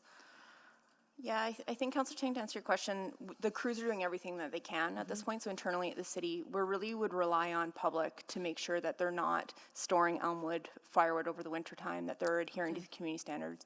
So really looking for public to continue reporting through 311, continuing to adhere to the community standards bylaw in terms of how we handle and store elmwood. But throughout the wintertime, the crews are doing everything they can, and they're really focused on that protocol area and mitigating and ensuring this is an isolated case. Well, I hope we don't get any significant changes at the next update. But other than that, thank you very much for all your work. Thank you. Councillor Wright, go ahead, please. Thank you. I'm just wondering, for detecting on private trees, if like a professional arborist could identify if there was any concerns when they are pruning, if they're pruning between now and April, right? So an arborist, if they were doing work on a private tree, would notice things that would be symptomatic, and then they would generally call into 311, ask our lab to come and do some sampling, and then they would send the tests off to the provincial lab, and then they would actually get the official notice back after the fact. But yes, if an ISA certified arborist was doing work on a tree, we would anticipate that they would understand and expect to see some of the symptoms, whether it was leaf retention or staining under the bark, some of those things that would be systemic. And we have been communicating with on the website and through some of the professional agencies like the International Society of Arboriculture to let them know that there have been cases of Dutch elm here and for their members to be on the lookout for it.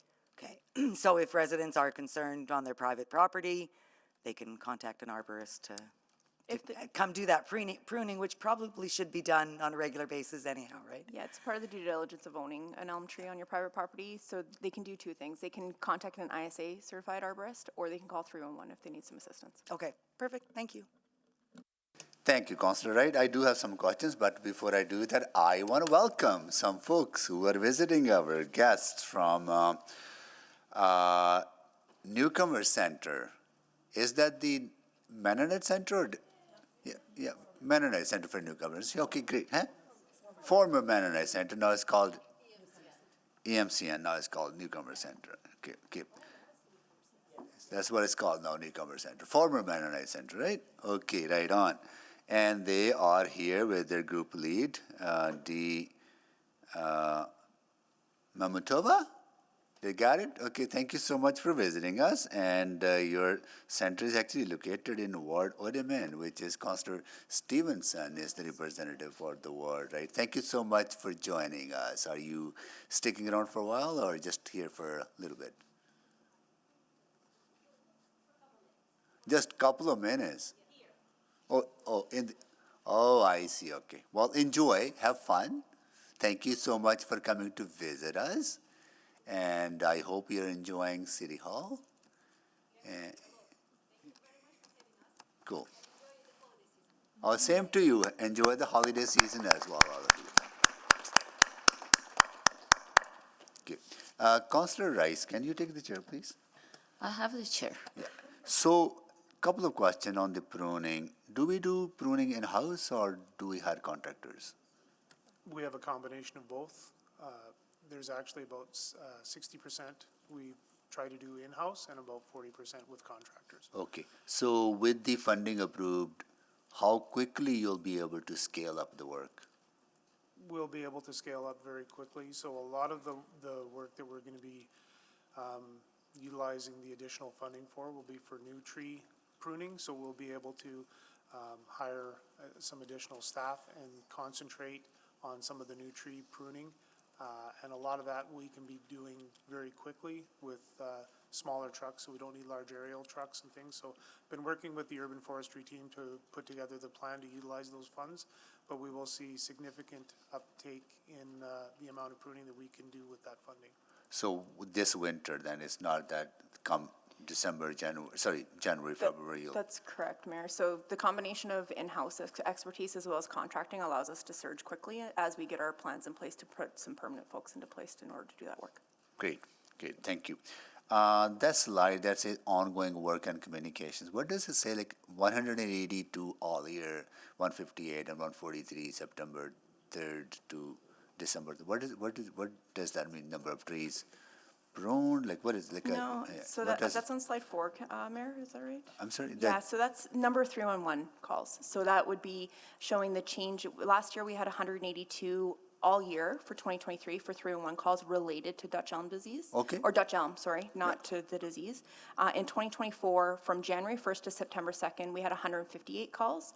But since we announced that we had the positive case, you can see that we've almost matched that amount. So we're really I seeing, see. yeah, this is intended to show like a positive engagement from residents in terms of that they're investing and that they're taking some ownership of, of what's going on. So that 143 calls from September 3rd to December 5th That's are part correct. of the communications effort. That's correct. Okay, got it. Thank you so much. Appreciate that. Okay, great. That's all. Thank you so much. And I'll take the chair back. Return the chair. All right. Anyone to speak to this?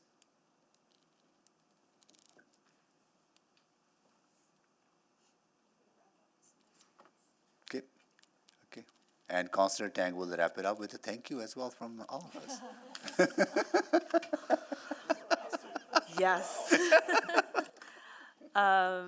Yeah, no, I really appreciate, always keeping council informed about this really critical issue. I think we all know kind of the devastation if we're not on top of it. And every time your report is really demonstrate kind of the all hands on deck approach that I'm seeing, not just from the city, but how you're working with other agencies and from other orders of government. And I'm glad to see that during the budget deliberation, some of the critical resources you needed to address this is addressed. And I can't imagine if we didn't have that, what would be sort of the downstream impact on our tree canopy and the environment. So just a lot of gratitude from myself and obviously a lot of colleagues on this side, and please keep up the good work and look forward to this coming back with no significant change. Thank you. Thank you. So please vote.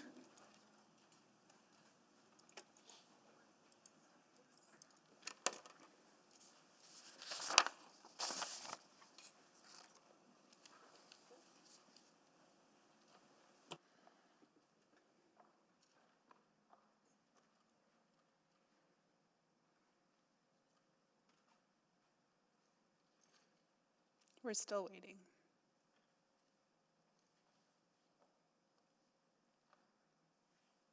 Yes. Not you.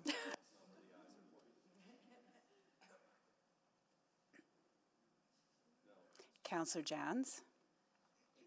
Yes. Thank you. Display the votes, please. That is carried. Oh, yes. Yeah. Right. Okay. Now we are 7475 were not exempt. 76 was exempt. We are on to 77 Indigenous Housing Grant Program Fall 2024 Grant Award recommendations. This was a recommendation from requisition from the Executive Committee, and I will introduce the item briefly.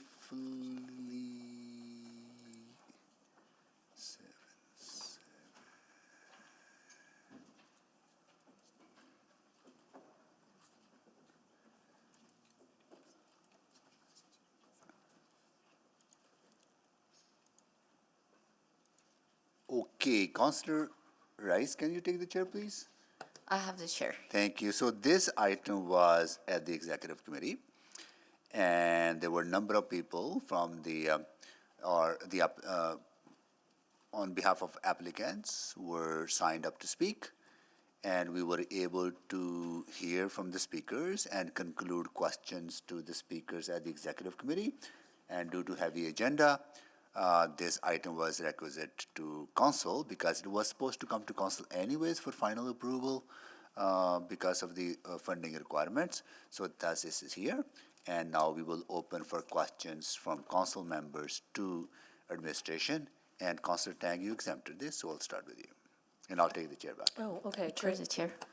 I'll first move that executive committee recommend to city council, one, that $1,649,360 of pay-as-you-go funding be transferred from capital profile 1990-4100 affordable housing land acquisition and site development to the 2024 social development branch operating budget to fund the projects outlined in attachments 2, 4, and 6 of the November 27th, 2024 Community Services Report CS 02589, that a grant funding affordable housing agreement between the City of Edmonton and 2452743 Alberta Limited for an amount not to exceed $5.250 million as outlined in Attachment 2 of this report be approved, and that the agreement be in form and content acceptable to the city manager, that a grant funding affordable housing agreement between the City of Edmonton MAT Capital Housing Corporation for an amount not to exceed $498,000 as outlined in Attachment 4 of this report be approved, and that the agreement be in form and content acceptable to the city manager. And 4, that a grant funding affordable housing agreement between the City of Edmonton and Niganan Housing Ventures Incorporated for an amount not to exceed $2.520 million as outlined in Attachment 6 of the November 27th, 2024 Community Services Report CS 02589 be approved, and that the agreement be in form and content acceptable to the city manager. I'll second. Okay, we have a motion on the floor. Now questions. Councillor Tang, you want to start? I don't think I have any questions. Sorry, just give me 1 second. Yeah. Actually, I don't have any questions. Thanks.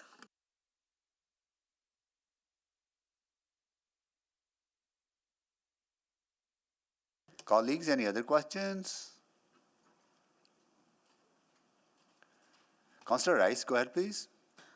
Just one quick questions, and then all those funding, the grants, everything, and already reflected in the budget we approved, because this is before budget. Correct.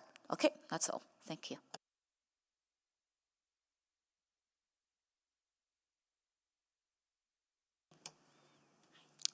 Thank you.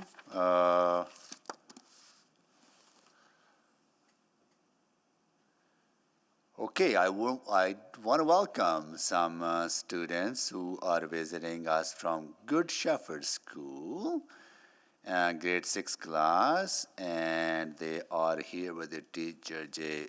Fernandez, right?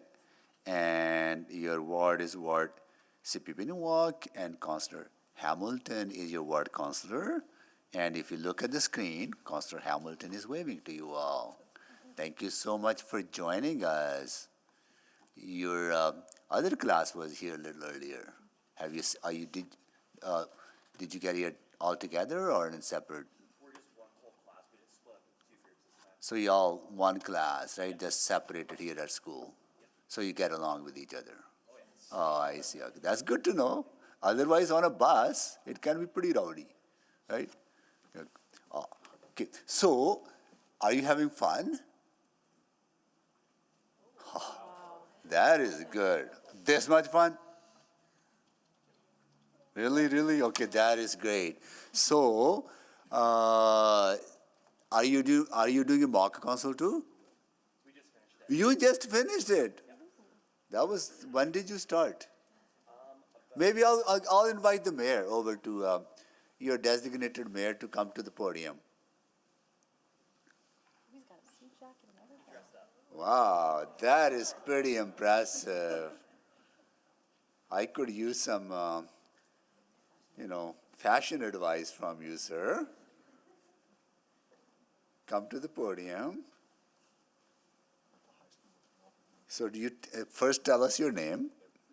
Jesse. Jesse, okay. What time did you start your council discussion today? Probably like around 10 or something. 10, and you finished by 11?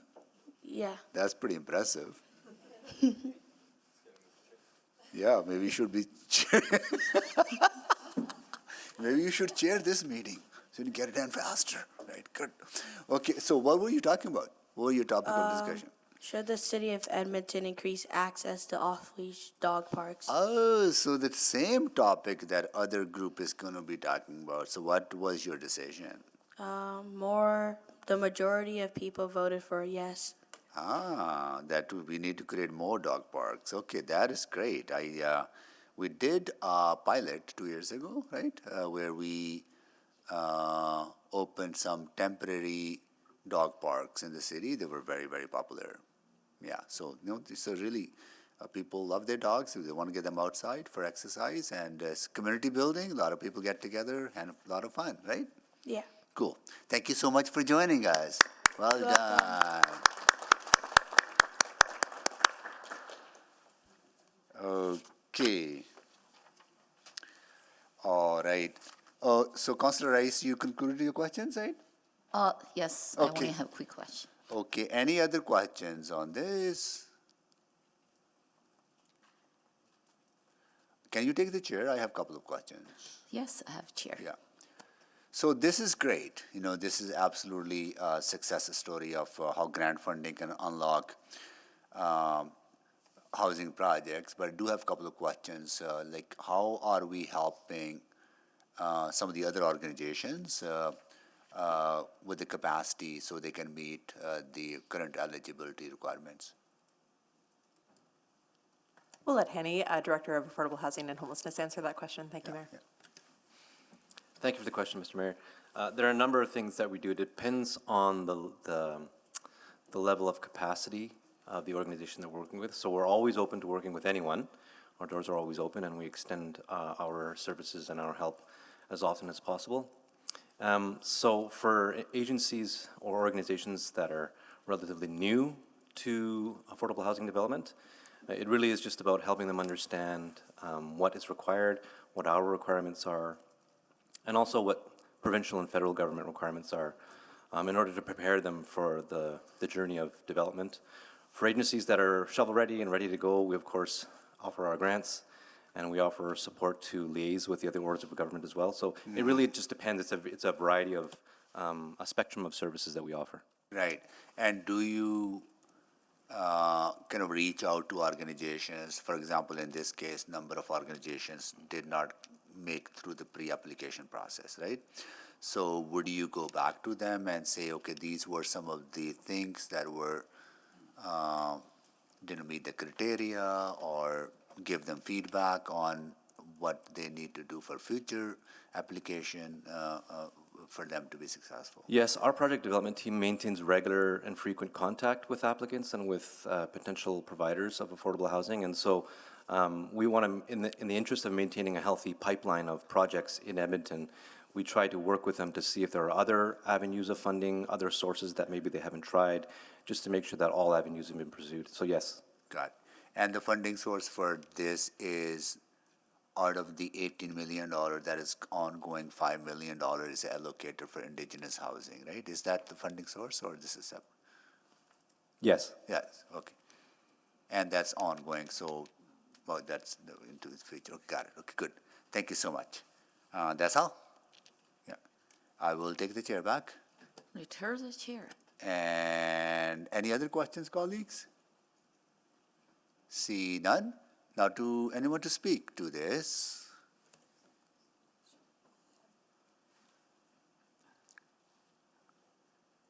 Councillor Stevenson.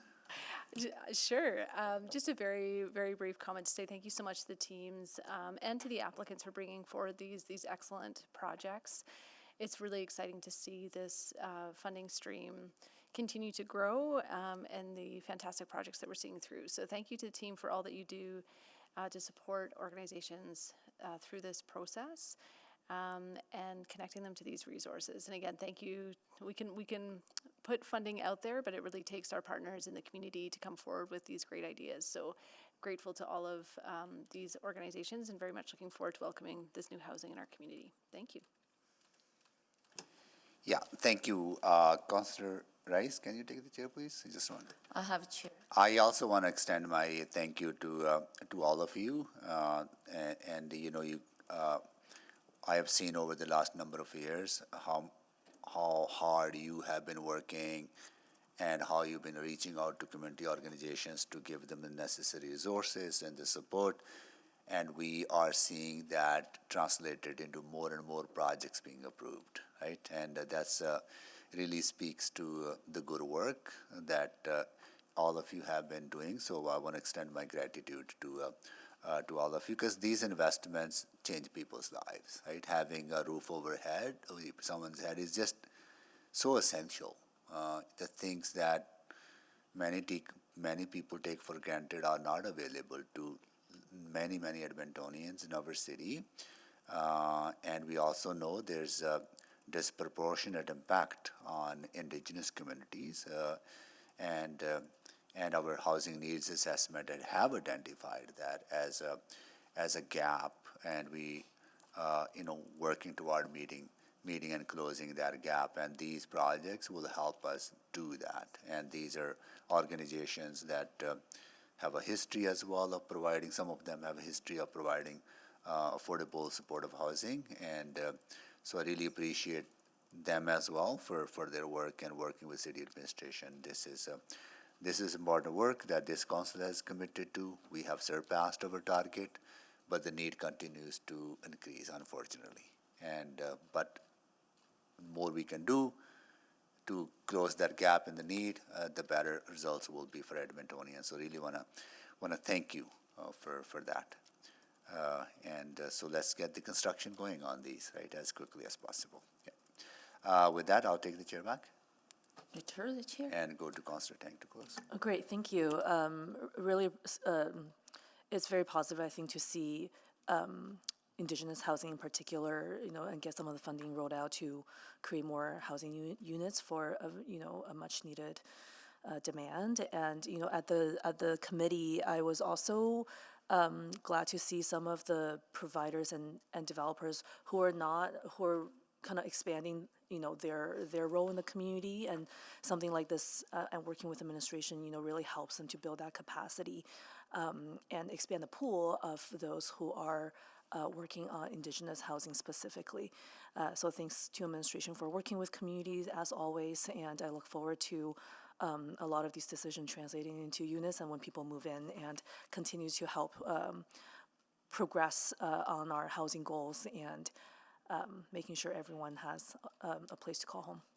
Thank you. Thank you. Please vote.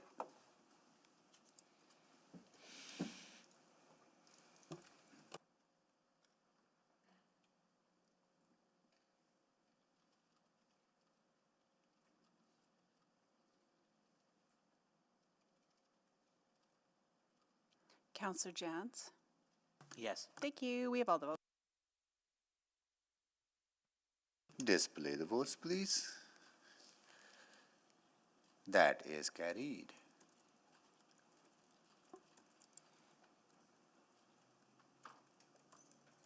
Okay, carrying on to our next item, which is 7.8, Capital Infrastructure Project Delivery Policy Update. This was also at the Executive Committee.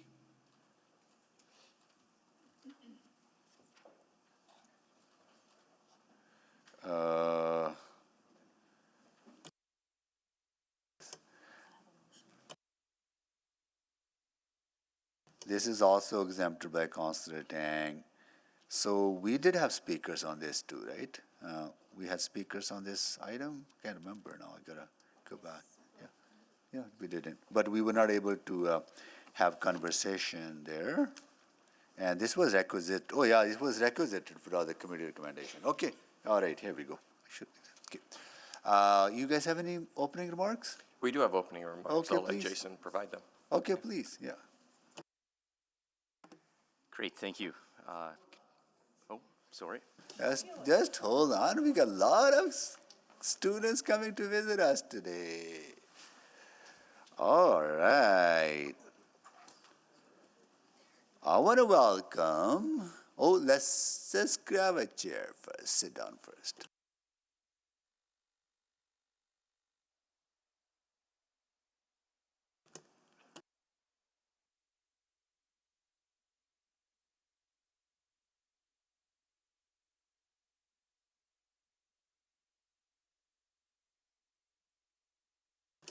Hello, bonjour. Comment ça va? Je m'appelle Amarjit Soy. That's it for my French. Enchanté. Enchanté. Enchanté. Here you go. So, welcome to City Hall. And I am welcoming our grade 5 and 6 class from Greenview School. And they are here with their teacher, C. Greco, got it right? And Ward Guerrillo, which is Councillor Tang, is your ward councillor, waving to you. Are you, there was other classes from Greenview last week. Last week, is the same class? No, different class from last week. Yeah. Oh, I see, okay, same class from yesterday. Are you having fun at City Hall? How much fun are you having? A lot of fun? Can you express yourself in a kind of visual way like this? Right? That's a lot of fun, right? Great. Are you doing a mock council too? Have you done it or are you going to do it later on? Later on, okay. Have you selected your mayor? Okay. Mayor. Well, we will ask that to the mayor. You want to come down to the podium? We have a lot of questions for you today.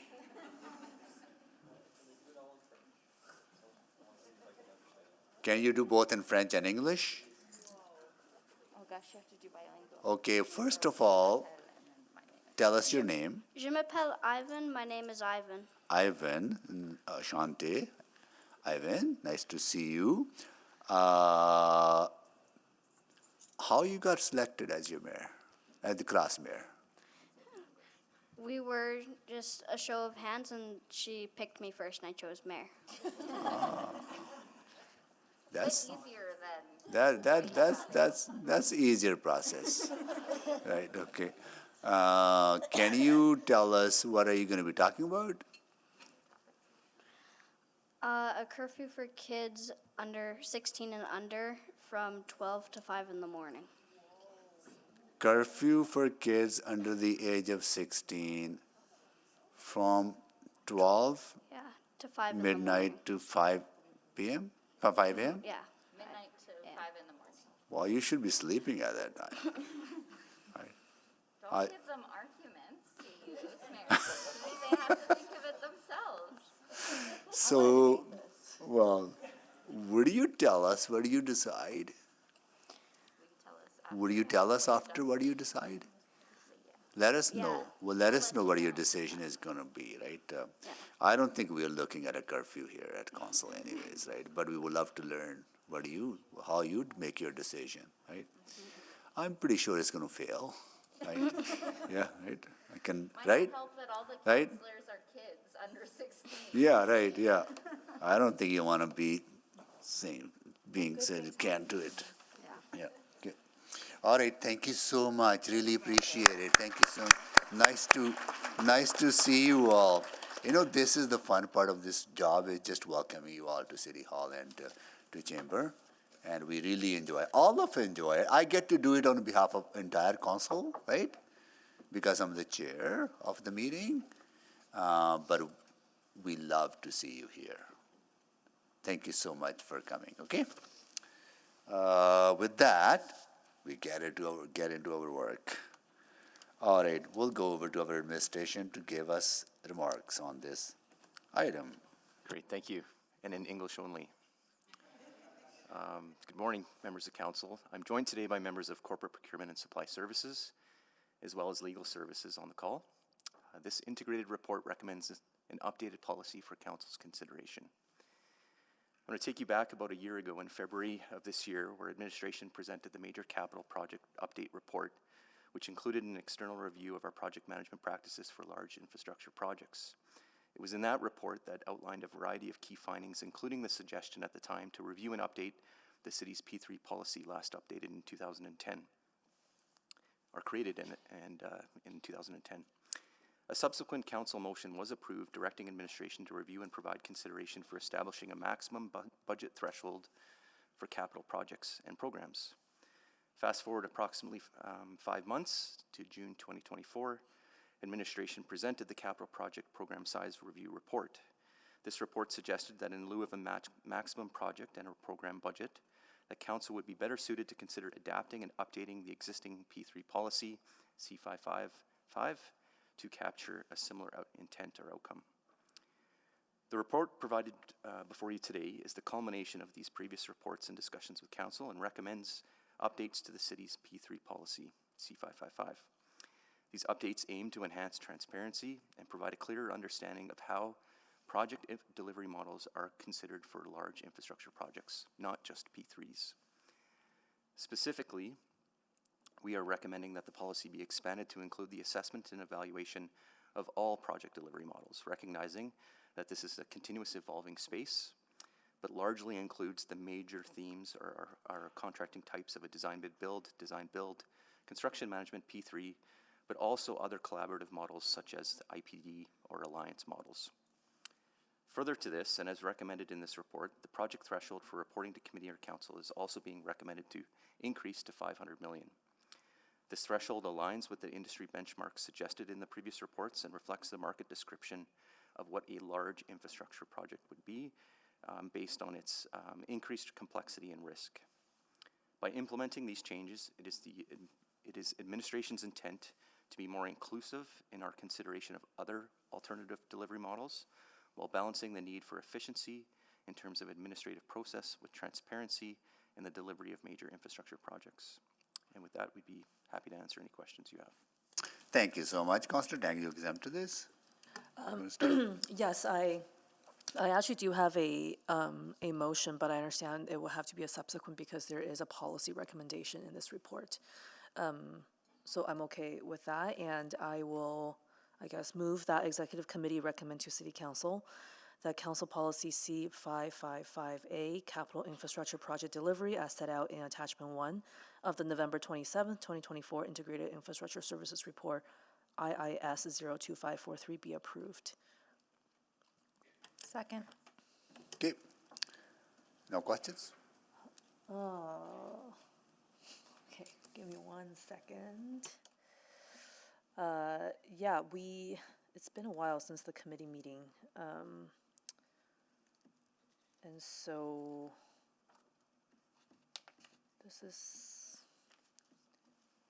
sorry, give me 1 second. Yeah, I guess maybe, can you start with that threshold that you're recommending? And it aligns with industry standard, but can you kind of talk about some pros and cons in terms of what if it's a lower threshold and, yeah.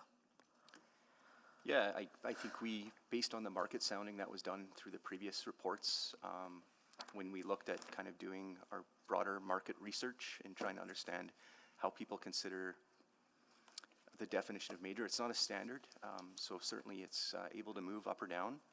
The 30 million that we had before was not indexed for inflation, so from 2010, what used to constitute a large project doesn't fit the mold anymore. And so the 500 million was seen to be kind of the benchmark based on attracting interest more broadly outside of the province for those types of projects. I mean, I just feel like it's such a huge jump from 30 to 500, even within the 14 years. I'm thinking about the Lewis Farm, like that's 300-something million. Like, how do, what kind of, I guess, check-ins are we going to be able to have if the threshold is now 500? Yeah, so We looked at kind of the types of projects that we've consistently and historically brought to council that have kind of met that P3 policy intent, and they have been largely those big projects. If you lowered the value, that just means more reports to council, more reports by administration, more effort, more resources, those kinds of things. So aside from that, I don't know that there's anything from our end that we would suggest would be we would be against from a transparency perspective. It's just trying to balance where do we find the best value from your input in those. And I'd just add that when the major capital projects report was done, where we had the consultant and the University of Alberta do a review, that was a threshold they thought made sense too for the times now. So we're kind of guided by that as well of where this came from also. Yeah, I mean, I appreciate that you're, you're thinking about how to be more efficient on the administration side. I think I would worry a little bit about something like that. And a major project like the rec center, I would want to have a bit more oversight in terms of kind of the, the reporting that you do. And I think Edmontonians expect us to have that.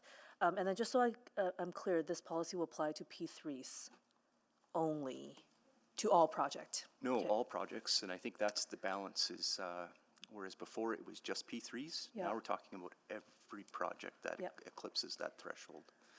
And every time we come to council, it basically slows the project down pending the check-in with council. So there is a very meaningful, and just the report we had a couple weeks ago about cost drivers, time equals money on projects. I am just wondering if there's a middle ground, but Sure, yeah, and the intent of this was that extra check before we would go in, like it would be a pulse check with council and awareness from council, that extra diligence. But I understand the context you're indicating. okay, I will yield the rest of my time because I think anyways, yes, I see other colleagues. Okay. Thank you, Constantine. Councillor Carmel. Great, thank you. Appreciate the discussion here. My recollection of the conversation in February was that it was largely P3 focused. That's correct. Right. It was then, yes. Again,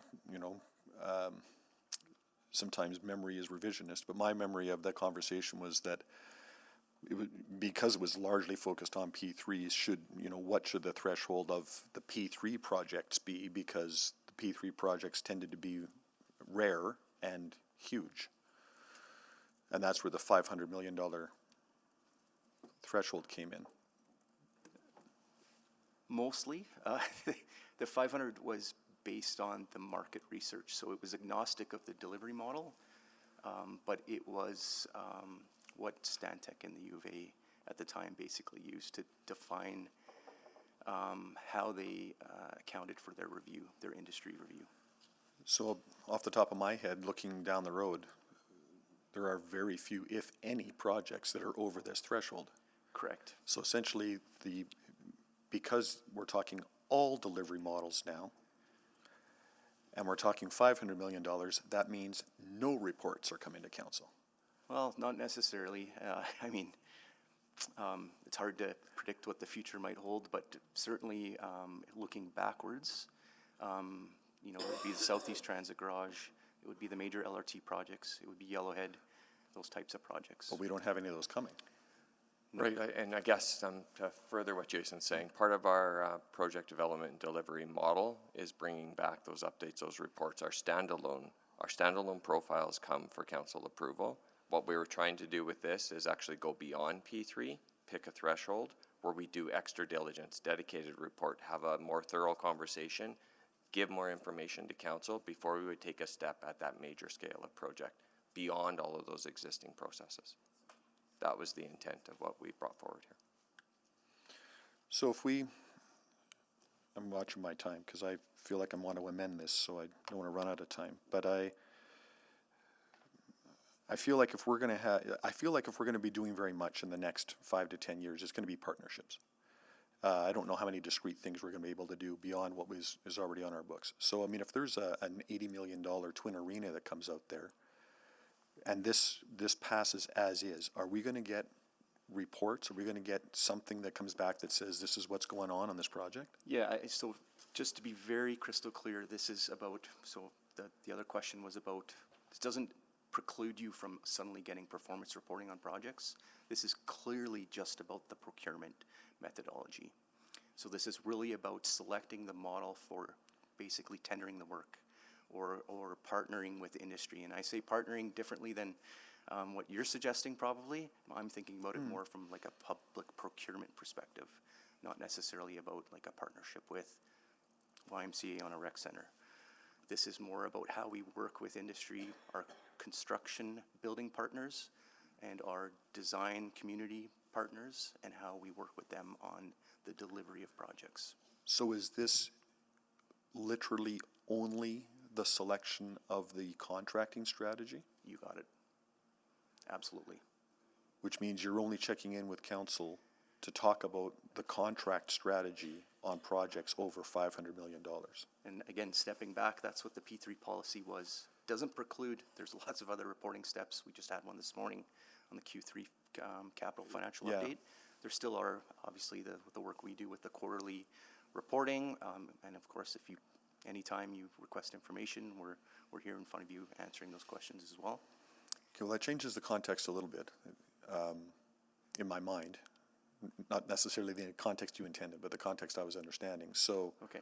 But I still wonder about having a conversation about contract strategy for projects under $500 million. Not for $30 million, I completely agree there, but I'm not sure 500 is the number either. So I'll think about that and maybe come back. I note that in the bylaw, it does not specifically state IPD or integrated project delivery, but it defines others. You're right. Yeah, and we wanted to capture the main themes, the main families, recognizing that it is a spectrum. You can get an IPD project that looks like a CM project. You can get a CM project that looks like an IPD, has or IPD principles. So it's not a black or white or a binary type of choice. These so that's models why we don't have exist in a CM at spectrum. risk either. It's broad buckets. CM at risk is a form and function of a CM, just like a CCGC or a CM as agent. Right. There are lots of different kinds, but the main families or constructs are included in the policy. And I believe we included some language to show that it wasn't intended to be prescriptive to those, that it's inclusive of anyone within that spectrum. That was our intent, and I think we say generally following these types. So the whole intent there was not to limit it to just that definition, that category, but more what Jason said. Right. Yeah. Okay. Thank you, Councillor Cardinal. Councillor Stevenson. Yeah, thank you so much. So I think we've gotten these clarifications, but just very briefly. So previously, you never checked in with council around procurement methodology unless it was P3. Okay. And then all projects will still go through the checkpoints. That doesn't change. That's correct. Okay. I guess maybe what I'm struggling with more than the question of where we set the threshold is how do we as council meaningfully assess or contribute to that decision-making process? And I think one of the pieces that I would be really interested in is whether we do any analysis by procurement type. So when we have the breakdown of on time and on budget, do we cross-tabulate that with the procurement type? Depending how you want to define that, part of our major capital projects review was to do a pulse check of how are we doing in terms of our approaches and what does that translate to procurement types and how do we do with that compared to other benchmarks. And so from that broader context, we did a dedicated look at that. Beyond that, it's our ongoing work and our continual improvement and our evolution that we do internal as a department to that. Which is different than line of sight to council, I understand. Yeah, because I think if I was being asked, what procurement approach I'm comfortable with, what I would want to look at is, well, how have the different procurement types performed in the past for this type of project? So is that data that well, I mean, first of all, is that something that could be added? So when I look at the process document, so attachment 2, I think it is that just a step 3 that gets added at the end, or phase 1, phase 2, phase 3, and then phase 4 is an evaluation of the procurement type? Yeah, and each of our projects has a lessons learned. Obviously the results are more than just a product of which contract type you pick. Yeah. There are a lot of different variables that influence what a good successful project looks like. Absolutely, and I think it's, that project by project analysis makes sense, but again, it's sort of collecting that metadata to be able to identify trends, right? And maybe we do see over time, with projects like this seems to be a really great procurement methodology. And I'm sure that your teams do that intuitively, anecdotally for sure, but in terms of having some of that data for us, I think that could be helpful. Yeah, and I guess I'm trying to compartmentalize, I guess, a little bit what we're doing here versus the broader questions. Mm-hmm. And I mean, we've heard conversations around maybe considering a dedicated committee for infrastructure. Right. We've talked, so this doesn't preclude us exploring with council what else they'd like us to bring. For this topic and this policy, it's that extra diligence before we would consider the type of procurement at a threshold. The other elements that we're talking about, we can always explore what else comes to council and makes sense for that balance that Jason talked about and for council. Great. No, that's good direction. I think you're right. This is sort of a broader conversation. My only, again, I think it fits well within this procedure and policy that's in front of us today. But certainly nothing we can't amend again in the future. Okay, thank you. Can you move the second round? Happy to move second round. Second. Please vote.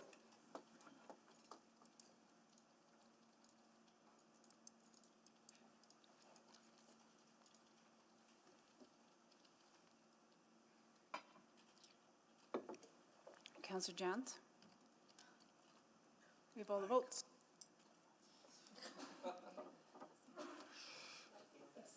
Okay, display the votes, please. That is carried. Okay. Councillor Cartmel, go ahead, please. Thank you, Mayor Sohi. I would like to offer an amendment Okay. to the motion, the essence of which is to change the threshold value to $250 million in the policy in attachment 1. Second. Okay. Councillor Rice seconded that. Okay. Cool. And I'll just very Yeah, please go ahead. introduce it. Yeah. We're changing two things here. We're changing the threshold and we're changing this from just P3s to all projects. So that's kind of two big gulps at once. So I think we should try it at a lower threshold. And if we find that we're getting a plethora of reports that are not adding a lot of value, we can amend it up again. But let's maybe take this in a step or two. That's my thinking. Thank you. Great, thank you. Any questions on the amendment? Councillor Rutherford.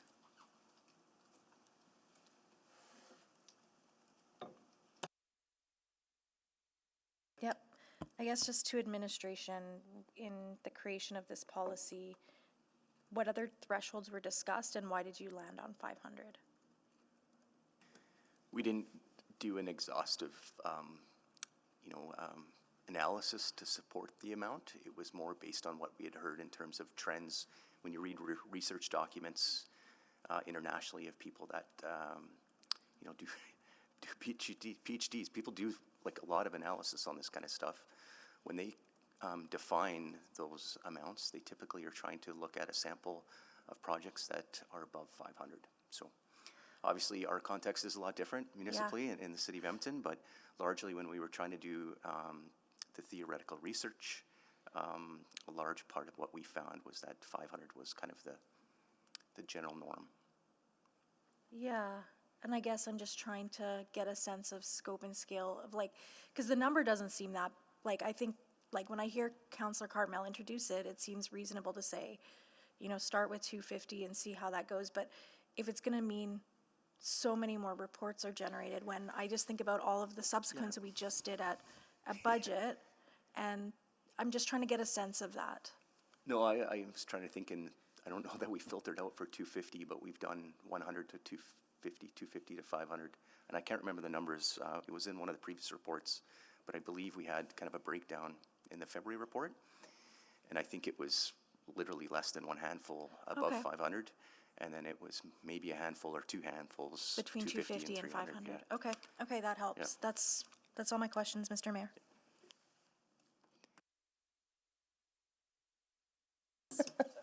It's very technical. Of course, yes. No. Got it. Thank you. Any other questions, colleagues? Seeing none. Anyone to speak? If not, Councillor Cartmel to close. Yeah, nothing more, I don't think. Okay, please vote.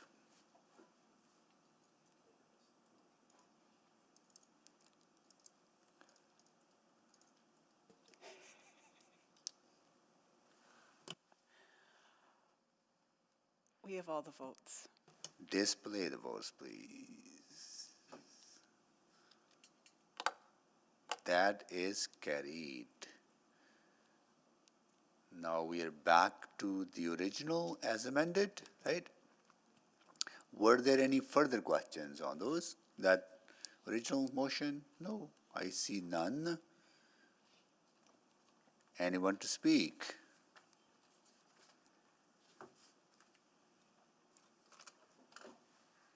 See none. Councillor Tank to close. Nothing further. Okay, please vote.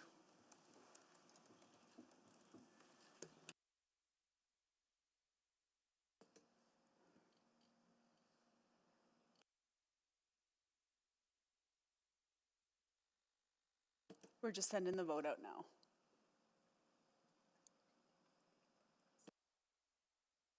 We have all the votes.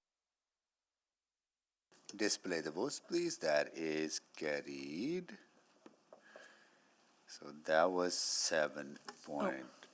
Sorry? Mr. Mayor, I do You have have a subsequent, on right? 7.8. Okay, go ahead, please. I'd like to move that administration prepare a report outlining the various delivery models being used with the current capital program and any current trends relating to new or emerging delivery models, i.e. Alliance, and their expected application for future capital projects. Second. Okay, can you make the introduction, please? Yeah, absolutely. We heard kind of in the opening remarks from administration that there are various capital delivery models, and I've been while I'm not an engineer or an expert on this, I'm very interested in learning more. I've seen some of these major capital projects delivered in my area. Using some of these other models, I feel there are learnings around, and of course we see different projects in the region as well. And I'm interested to learn from some of those initiatives, learn from some of the industry partners, ways to, for example, bring in contractors much earlier in the process. How might that help keep particularly cost lower, or how does that maybe facilitate the process? None of which really I feel is accommodated within the PDDM, and so I wanted to explore this initiative based on some of the things I've conversations I've had with colleagues.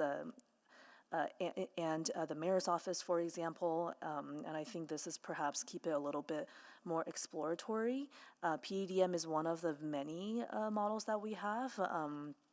It certainly is valuable from many perspectives, and I think seeing some of the other municipalities deliver their capital projects, and I appreciate it's hard to compare apple to apple when we're such a big city, but I want to open up this conversation and hope and I want to hear some of those conversations between administration and various city building partners to see how we can do our capital delivery perhaps better. That's it. Thank you. Second. Oh, it's been seconded by Councillor Cartmel already. Yeah. Okay, okay, great. Councillor Tang, you have questions to administration? Okay, Councillor Cartmel, go ahead, please. No questions, just speak. Okay. Maybe Councillor Rice, can you take the chair? Oh, you have questions? Go ahead then. I'll come back. Go ahead, please. So I didn't say this subsequent and in the group chats in advance. Just a summary now. So have a quick question by saying this.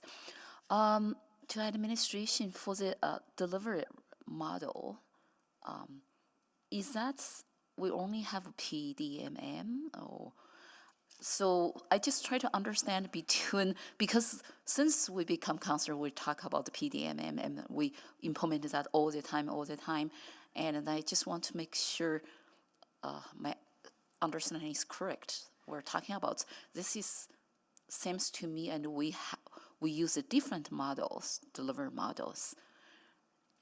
Yeah, thanks for the question and the opportunity to clarify that. The PDDM relates to the process that binds our project management and financial processes together and how they're stewarded through kind of a gated framework. This is about the project delivery model in terms of specifically for the specific project. This is that defines the relationship contractually between the City of Edmonton as an owner with its contracting partners, a contractor, a consultant, a design consultant, and how that team functions and works. So it's more like focus on the contract management from that perspective. That's correct, yeah. It defines the relationship in terms of how we're going to work together to achieve an infrastructure project. So whether that relationship is lump sum, so for an example, if somebody has a prescribed set of work and they want that work to be done and somebody just provides a price, or is it done iteratively by a month or on a cost plus basis, or there's lots of different contract methodologies, but those are very independent of what the PDDM framework does. So thank you for that clarification. Why I'm asking this question, because from any big capital project, there are actually two models involved. One is project management model, and one is contract management. So I try to understand and then their connection there and make sure, and we are really address some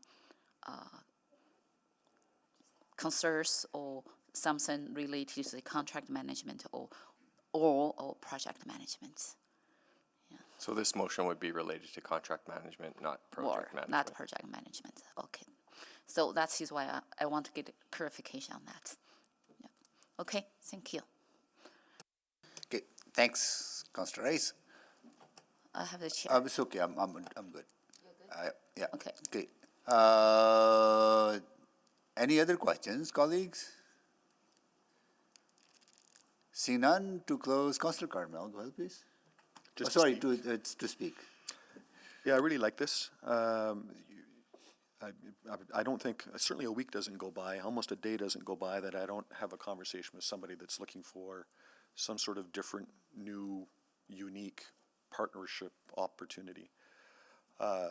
They may own land that they don't necessarily want to sell, but they might want to lease to see, but would be happy to see a city amenity be built there in some sort of cooperative way. We've talked in the past about air rights above transit centers and how, putting residential properties above a transit center with a bit of commercial at that ground level would really activate that space. But that's a number of different people all occupying the same part of land in some sort of a strata, which then requires some kind of unique financial cooperative model where different people own or lease different pieces of the infrastructure.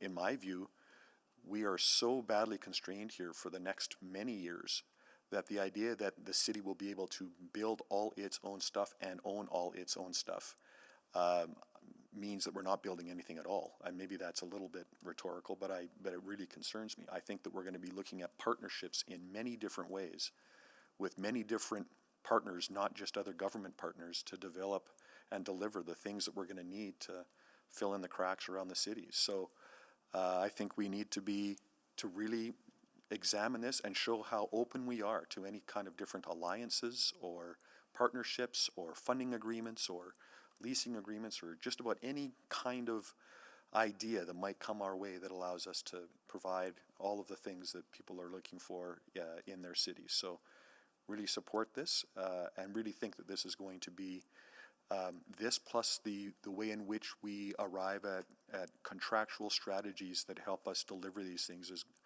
is going to really take a lot of focus and a lot of our concentration over the next several years to continue our city building work. So I really support this. Thank you.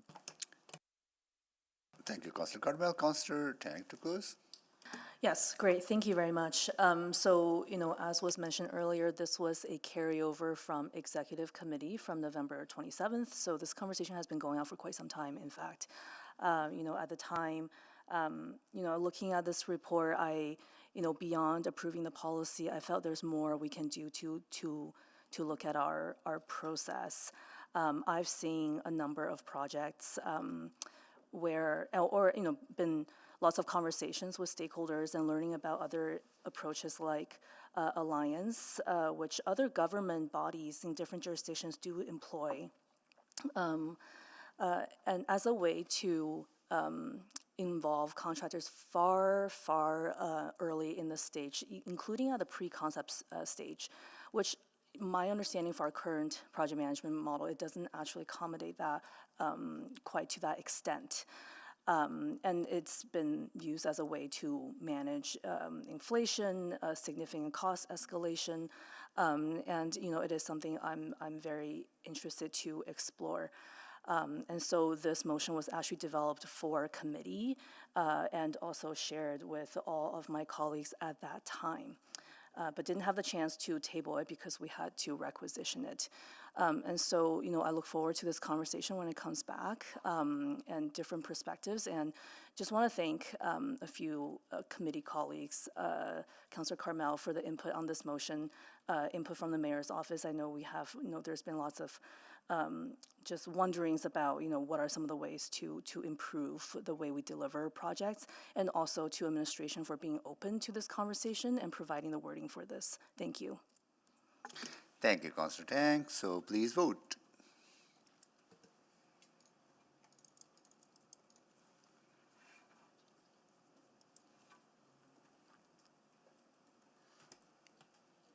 We have all the votes. Display the votes, please. That is carried. All right, next item is 7-9, Edmonton Community Development Company update. This was also at the Executive Committee. And I will make the introduction to this item. Councillor Rice, can you take the chair, please? Sure. So as the chair of the Executive Committee, at the November 27, 2024 Executive Committee meeting, Councillor Tang and Councillor Cardinal requisited this item to Council without a committee recommendation, and at the committee, this report was considered, and we heard from a number of speakers on the on this item, and we were able to conclude questions to the speakers at the committee, and we didn't have enough time to conclude the rest of the proceedings, so that thus this item is here at council.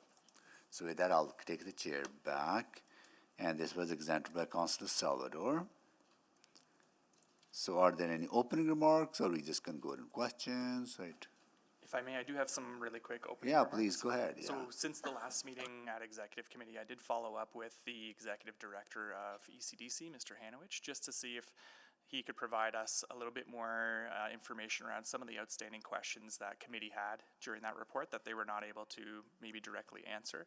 I did receive a follow-up letter just late yesterday on this, and so within that letter, and I will do my best to just summarize it so I'm not inferring anything from ECDC's perspective, but essentially ECDC looks at this parcel as having two potential options. The first one is to advance some type of postponement or amendment to the language that would allow them to redevelop the site with more uses outside of just an Arts Common based project. So essentially what's within the report and the draft motion that's there. Alternatively, they noted a second option, which is, and I'm just going to pull it up so I don't misspeak here, that the city and ECDC enter into discussions wherein we would look to transfer the land back to the city. So that's the information that I had received back from ECDC just late yesterday, but happy to take any questions that may arise, and I'll do my best to try to answer those, but I won't have all the information directly from them. Okay, thank you so much. Councillor Salvador? Yeah, thank you. And I'm also just reacting to some of that information that we got this morning as well. So maybe just to reiterate things and sort of set some context, what happens if we just receive the report for information as is today? So in that situation, we would not be making any changes to the agreements as is. And so in that situation, I think this is where ECDC would likely respond back to us as administration and request the specific process by which we could look at obtaining the land back as the city. Okay, so if this is just received for information, would you need direction to have those conversations about transferring the land back? Would that be helpful direction, just to be clear around what the intention is? So if that is the If will of that's the council, desire of it council. does also help to have more specific direction on that. But otherwise, I do expect, if it's just received for information, that I would get a call pretty shortly and have a conversation with ECDC around likely that second option, which is how do we transfer the land back to the city? Right, okay. Because my understanding is that, ECDC has been fairly clear, and I really appreciate that they've kind of outlined those two paths and two options, that without the amendments that they are asking for, they do not see a path forward to being able to develop the parcel, correct? Or is that a fair? I believe so, and I'm doing some interpretation as well. And so their specific first request is really to adjust those current agreements that would allow them to achieve a development. So if we're not doing that, it seems to me that the next step is a transfer back. And the proposed amendments would remove any requirement that links this project back to the Arts Common 118 vision. It would still align with their general objects that were created when the organization was established. And so there are various things that they were supposed to move towards in terms of development, whether it's a social outcome or creation of jobs, potentially affordable housing, etc. And so it would open up to those types of items, but it wouldn't restrict it to an arts-based development. Right, and when this parcel was transferred and when the $4 million was set aside, it was for the intention of developing Arts Common 118. As far as I understand, yes. That was a tie, which is why we had added that into the agreement specifically for this parcel as opposed to any others. Right. Okay.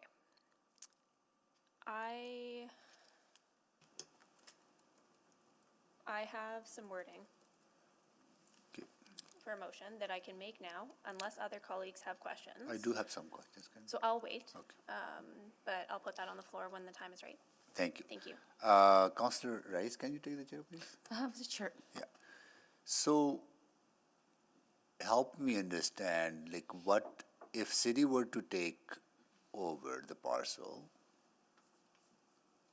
What would we do with it? What options are available to the city? Generally, next steps for us would be likely a corporate-wide circulation to determine is there any civic use or need for that site. Assuming there is none, and for instance, there is no claim specifically by our housing and homelessness team, which is usually looking for additional parcels to move towards affordable housing development.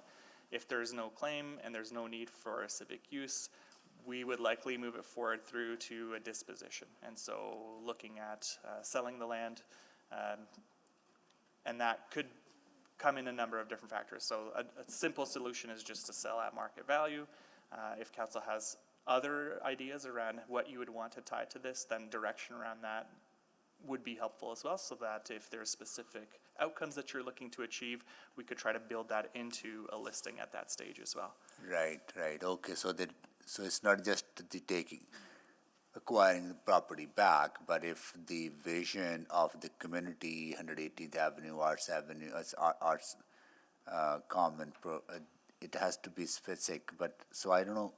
I know folks are here from the community, but who is the lead?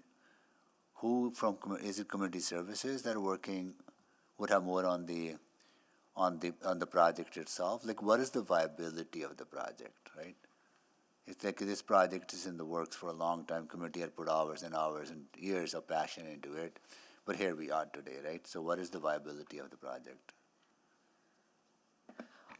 I think you've really hit the nail on the head. We've been talking about this since 2013, and there, I think we would need to have a conversation with administration about where does this project best live and best be served, and really depending on what community can bring forward. So if it's the will of council for us to continue that conversation, we would have to do some discussions around administration, who's best positioned. Yeah, no, I see a lot of potential on 118 Avenue for arts and culture activities because that avenue has seen so much revival because of the community and how community stepped up and is really becoming a destination. So there are absolutely need for more arts and culture activities. So I think maybe it's a reimagining of that project in a way that opens up many other opportunities. So not just focusing on that specific project, more open conversation around arts and culture potential of this site. Yeah, and I think that we just want to be very thoughtful about managing expectations because none of this is free, right? And so the funding and the capacity to find those dollars, I think, is also a consideration that we need to keep in mind. Yeah, but can ECDC play a role in that, right? Or maybe this is to you. Are they currently, as they have the land, are they open to conversations with community of reimagining the site? But they need condition removed before they can do that, right? So within the letter that I received, they didn't specifically make mention of further engagement that they would want to participate in.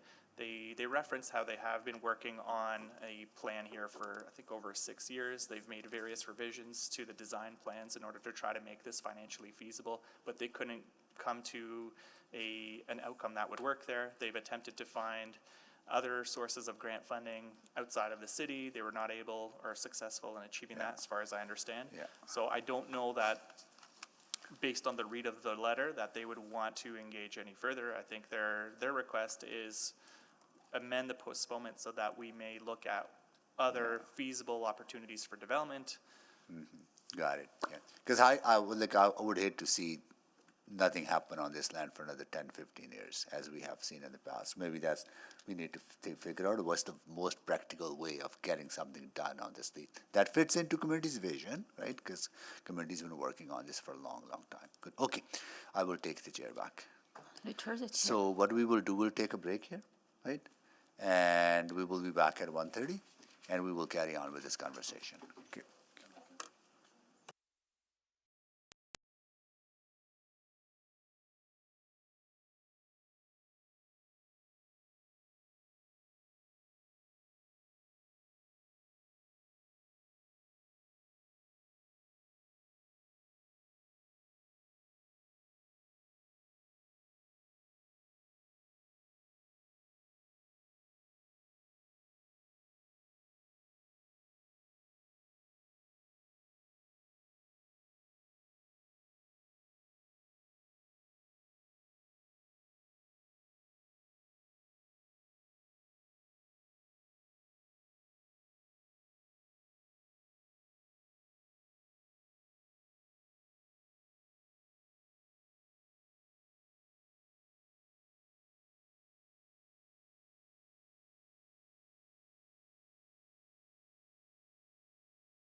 Well, I should call this meeting to order then.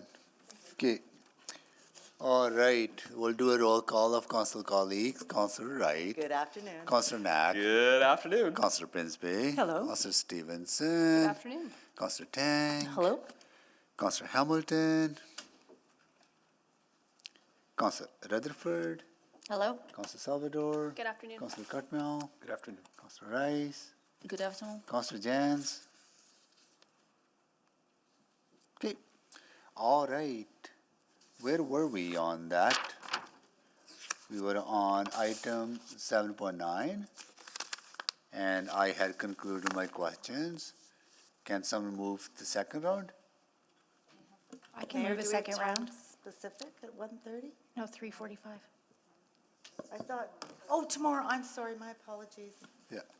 I'll move a second round. Okay. Second? Okay, please vote. I'm a yes. Thank you, Councillor. I'm a yes as well. Thank you, Councillor Wright. We have all the motion, or all of the votes. All the motions are ready to vote on. Please vote.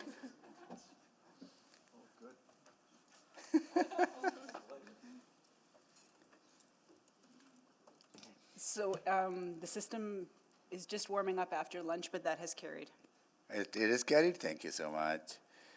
Councillor Salvador. Yeah, thank you. So I do have a motion that I'd like to put on the floor. Let me just pull it up here. So I'll move that administration enter into discussions with the Edmonton Community Development Company to transfer the parcel back to the city for nominal value and return to committee with options that would facilitate accelerated development of the site in a manner that maintains the spirit and intent of Arts Common 118 while adapting to current conditions and supporting the needs of the wider Alberta Avenue community. Second. Okay, second by Councillor Rutherford. Okay, can you make the introduction, please? Yeah, thank you. So this has been a challenging and ongoing conversation. So I appreciate the opportunity to discuss it at council after hearing from folks at committee. The intention behind this motion is to work towards getting the land back and to be able to have a conversation at committee about the best way to advance development on this site so that it is aligned with the spirit of the Arts Common 118 project, but also meets the needs of the wider community and adapts to current conditions. When I think about why this land was originally provided, alongside $4 million of city funding, it was to deliver the Arts Common 118 project. ECDC was tasked with carrying this out, and unfortunately we've not seen that come to fruition. And I don't think it was necessarily fair to ECDC to ask them to deliver on this kind of project. Today we've heard that there are essentially two paths. We can make the amendments requested by ECDC, or we can begin discussions about getting the land back.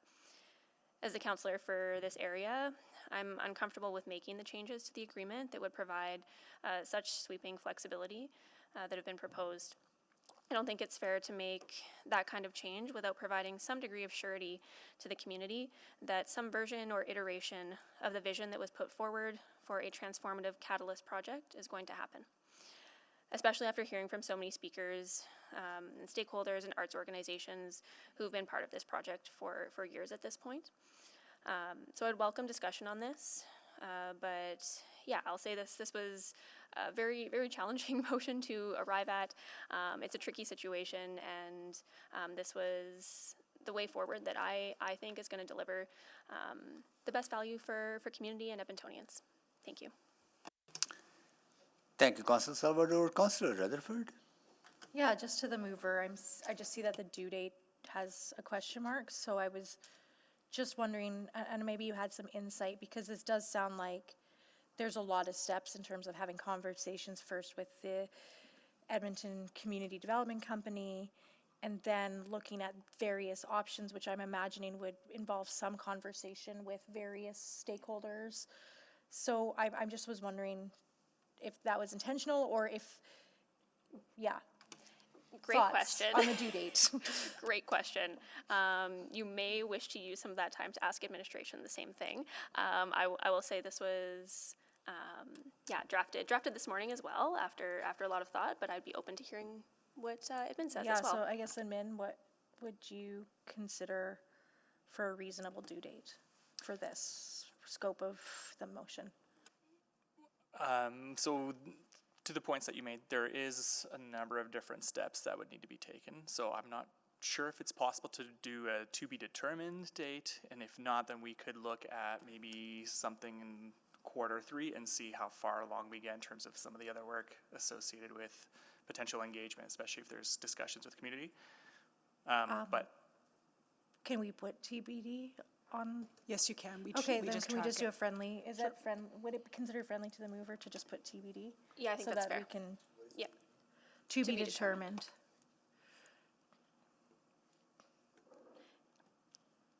I don't know if it's, okay, there, see, look, it's not even TBD, acronym, it's actual spelled out.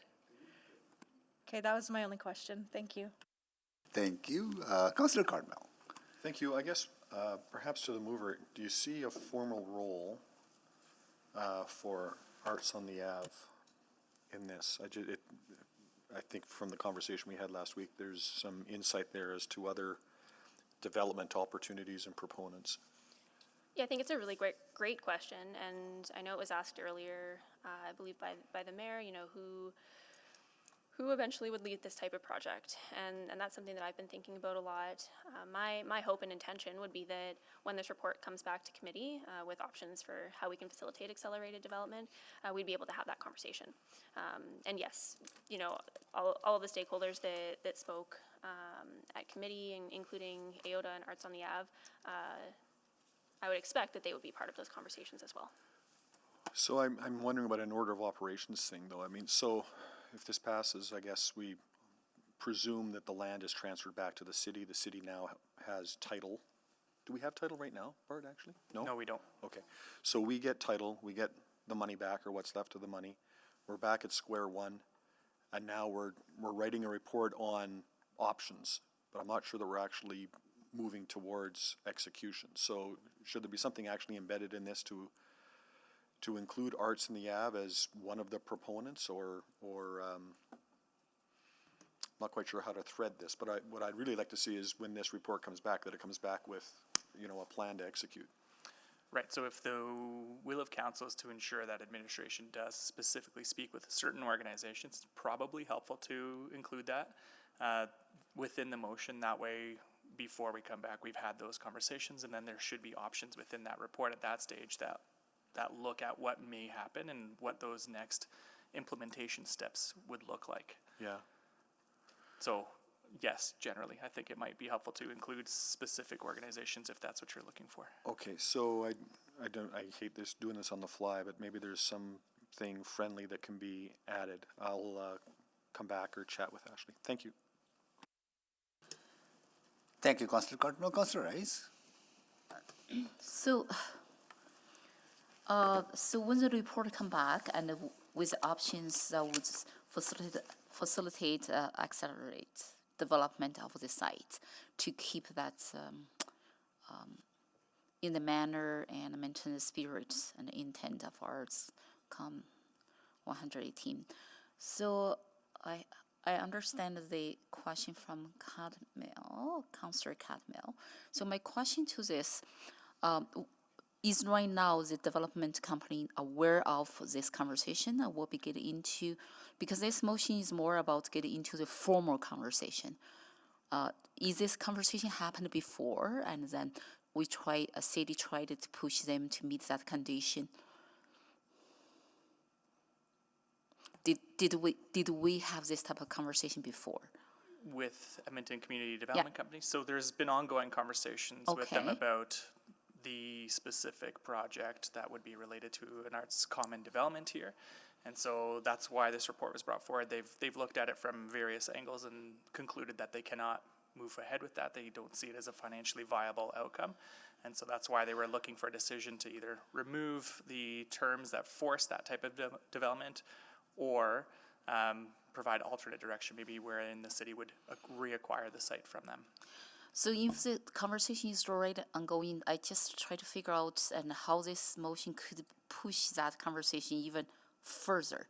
So how to demonstrate we could push that conversation further to achieve the intention of this motion? That's his number one question. Number two question, what's the risk? Is there any risk there if we ask them to transfer the parcel back to the city? Based on the letter that was communicated out to us, I believe that we'll be successful in moving down that path, but if for some reason that doesn't happen, then we would likely come back to council with an update. I think that's likely minimal at this stage based on where this conversation is going. So there is no legal implication, anything like that? I think we have Kimberly Thurston on the line in case she's able to answer a question around potential legal implications. Yes, Councillor Rice, if ECDC agrees to transfer the land back to the city, then there would be no legal risk to us anymore, and we would then be the landholder and be able to decide what we do with the land next. So if they disagree, and then what could happen here? I would suggest that we go into private if we want to discuss the implications under 27 point. Yeah, so general speaking, I think I support how this path move forward. I just want to understand all the factors and risks, legal risks or financial risks, everything like that. That's my question, and I heard I cannot ask that unless it's in private. At a high level, I can say we can't, they are not in breach of the agreement at this time. And so we cannot force them to transfer the land back to us at this time. We cannot force them. Yes, but with that, they've also provided the letter to us and in conversations that it's very likely in my mind that they will likely move ahead with transferring the parcel back to the city, knowing that if they don't, they will still be in a position where they can't develop it in the way that they want to right now. And then that would just mean they have ongoing holding costs that they would have to pay without it being able to achieve anything. So it's more likely than not that they will work with us based on everything that I've communicated with them about. So if that is the case, if this motion passed and the council made the decision we want to go in this path, but they disagree and they will hold the line, and then what we could achieve and from this, maybe like this question to the mover. Could you repeat the question? I don't think we have enough time. I can come back. I can come back, thank you. Councillor Principe? Thank you, Mr. Mayor. And maybe I'll ask the mover first. Nominal value, is there an amount attached to that? I don't know if that's a question I should be asking administration. So when the parcels were originally transferred to ECDC, they were transferred at a nominal value, and so it's just a clarification comment or a statement, I believe, to ensure that we also reacquire at that same price. Okay, thank you. And then, so ECDC was tasked with advancing the Arts 118 project, and through their work, they said it's not a viable project. That is what Correct? We've heard from them, yes. Okay. And is this land like development ready? What? In the sense of there will be servicing within the adjacent roadway, and so depending on the scale of development, it's more likely than not suitable to be developed immediately. But if there is a really large project that for some reason would require additional capacity within water or other servicing lines, then that may require some additional investment in the utilities. Okay, and then Ms. Thurston, you had said that if the land would come back to the city, we would have the option or to decide what to do with it. But reading this motion, it looks to me like it would still be, you know, designated for Arts Common 118. Yes, I just meant the city generally, but it is open to council to direct to keep the land for the 118 project, like this motion seems to try to achieve. Okay, and is that how the administration reads it, that you wouldn't look at any other options? I believe that when we come back, we would look at providing multiple options, but for sure there would be one or more that really focus in on the Arts Common project itself. And so then that way council can look at the options that are presented, and then if further clarity is required, we either provide that in a subsequent report or we're given a green light and we proceed down a specific path that may result in us listing the land, looking for specific partners that can develop a certain type of project, such Okay. as an Arts Common type of development. Okay, so it's something that you would look at other options like selling the land, possibly affordable housing or any At the other very options? sorry to interrupt there. At the very least, I think we would be looking at those and providing some context within the report, just so that council has that information. But it really is going to be focused on the wording within here, which is to for sure provide options around an Arts Common based accelerated development. Okay, and that is my concern with this motion, is that it's focused on one aspect of something we tasked someone to do. They say it's not viable, so we say, well, we'll take it over and do it anyways. So I'll ask Councillor Salvador. Yeah, thanks for the question. And if I'm understanding your question correctly, you're saying that sort of that Arts Common 118 initial project wasn't viable. So why are we doing that again? Yeah. So my intention with this is that. Sorry, let me interrupt. No, sure. why are we only looking at that? Why are we not looking at other options as opposed to just focusing on this? So I think it's really important that we maintain the spirit and intent of that. So some degree of an arts component that is carried forward from that vision. The intention of including, while adapting to current conditions, I think is in recognition that the project that was proposed, years and years and years ago might have to be adapted and tweaked so that it's actually reflective of what is viable in today's conditions and today's market.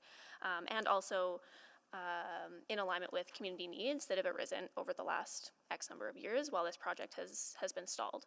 So it is more flexible. It is not as prescriptive as what was initially outlined and what ECDC was initially tasked with.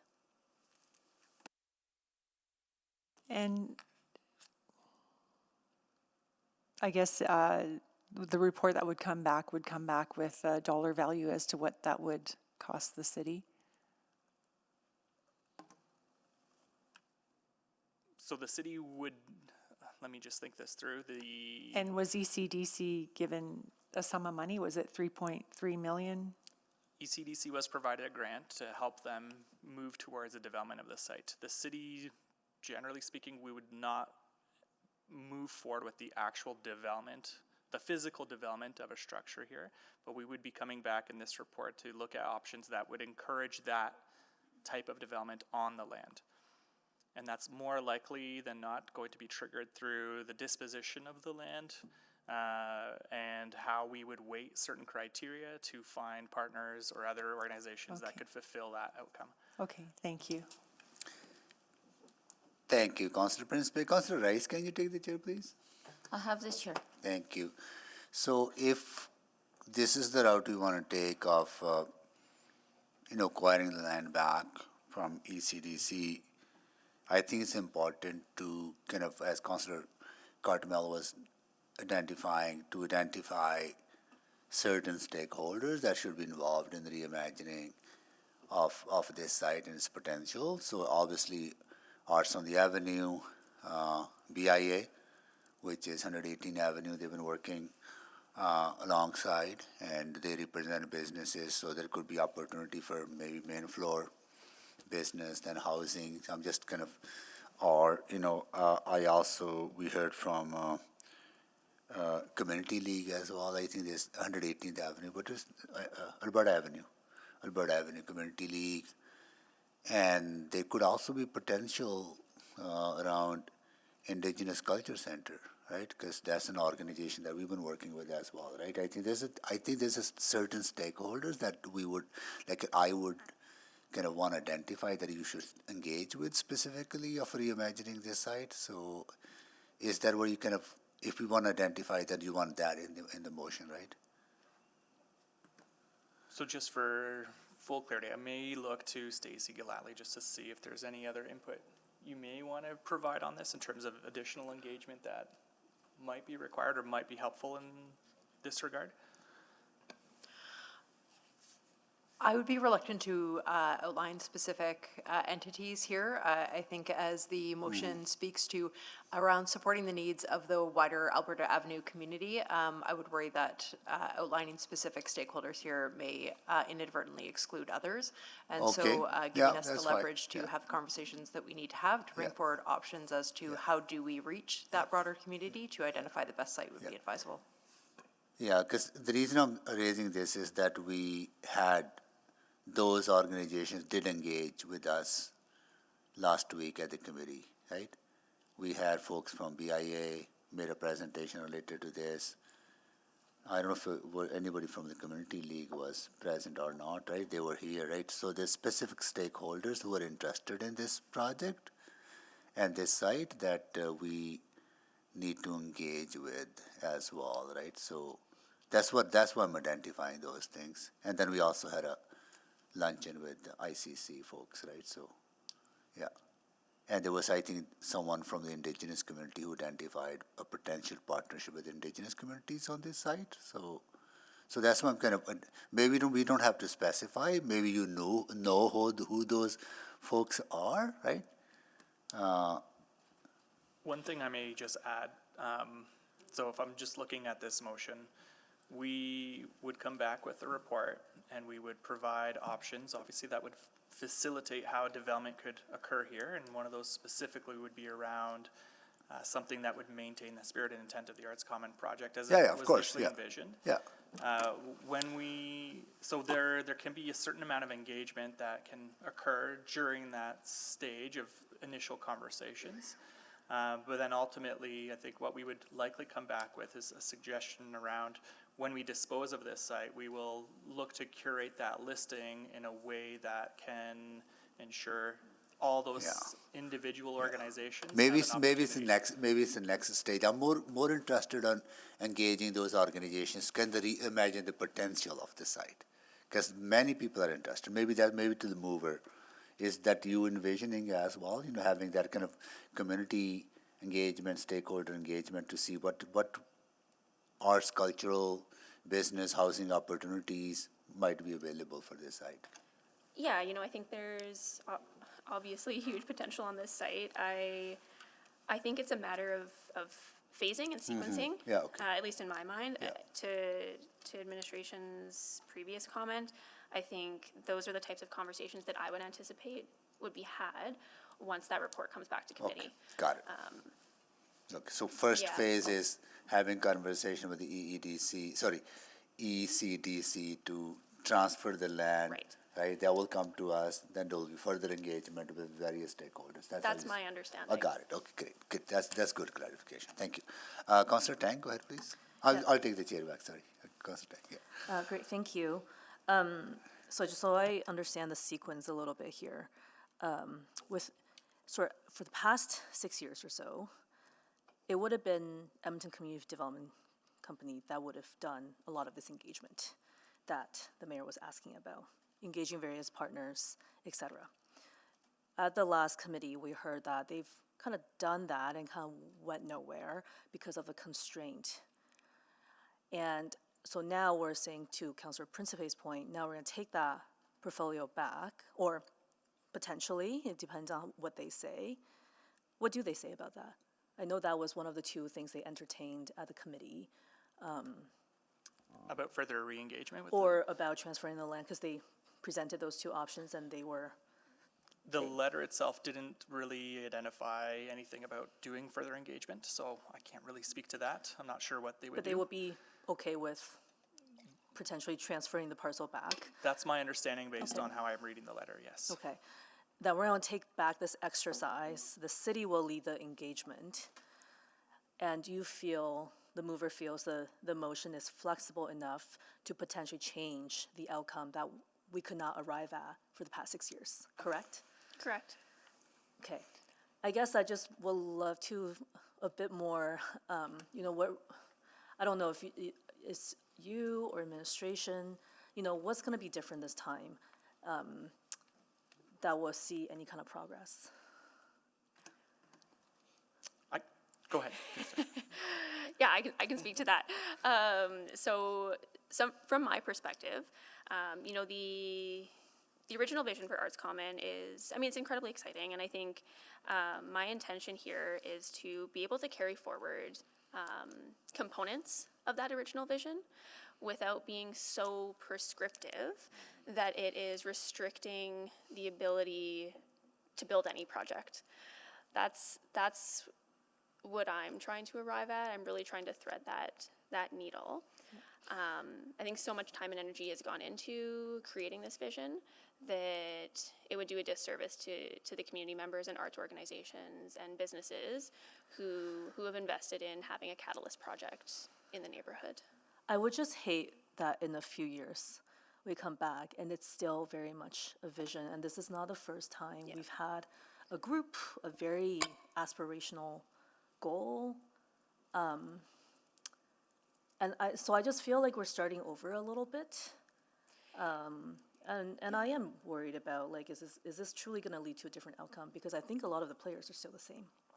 Yeah, and I think, you know, one of the things that I haven't mentioned, I was gonna take my round for questions to ask a little bit about this, but one of the worries that I have is that if we don't retain some degree of influence over the end outcome of this project, is it possible we end up getting like a single story, like strip mall style project, and that's then going to be there for 50, 60 plus years?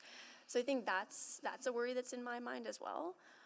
So I'll be asking that, but hopefully that provides a little bit of context. Yeah, I appreciate that. And so at the end of all this, with your recommendations of options, you will also sort of identify like a lead group? Not necessarily. Not necessarily. So right now, I think this is some preliminary work that would look at some options, and then it would then lead to a subsequent phase of likely listing the land and making sure that we're all in agreement on the specific criteria that we're looking to see developed on the land. Okay. And obviously there's been so many conversations and research done for the last many years. I'm assuming you will also kind of take stock of what's already been done and the conversations already had to kind of build out something different. We will see what we can gather from all the information that's already been worked on, for sure. I think that'll help to inform things. I did want to state, like, to your question, there is risk for sure.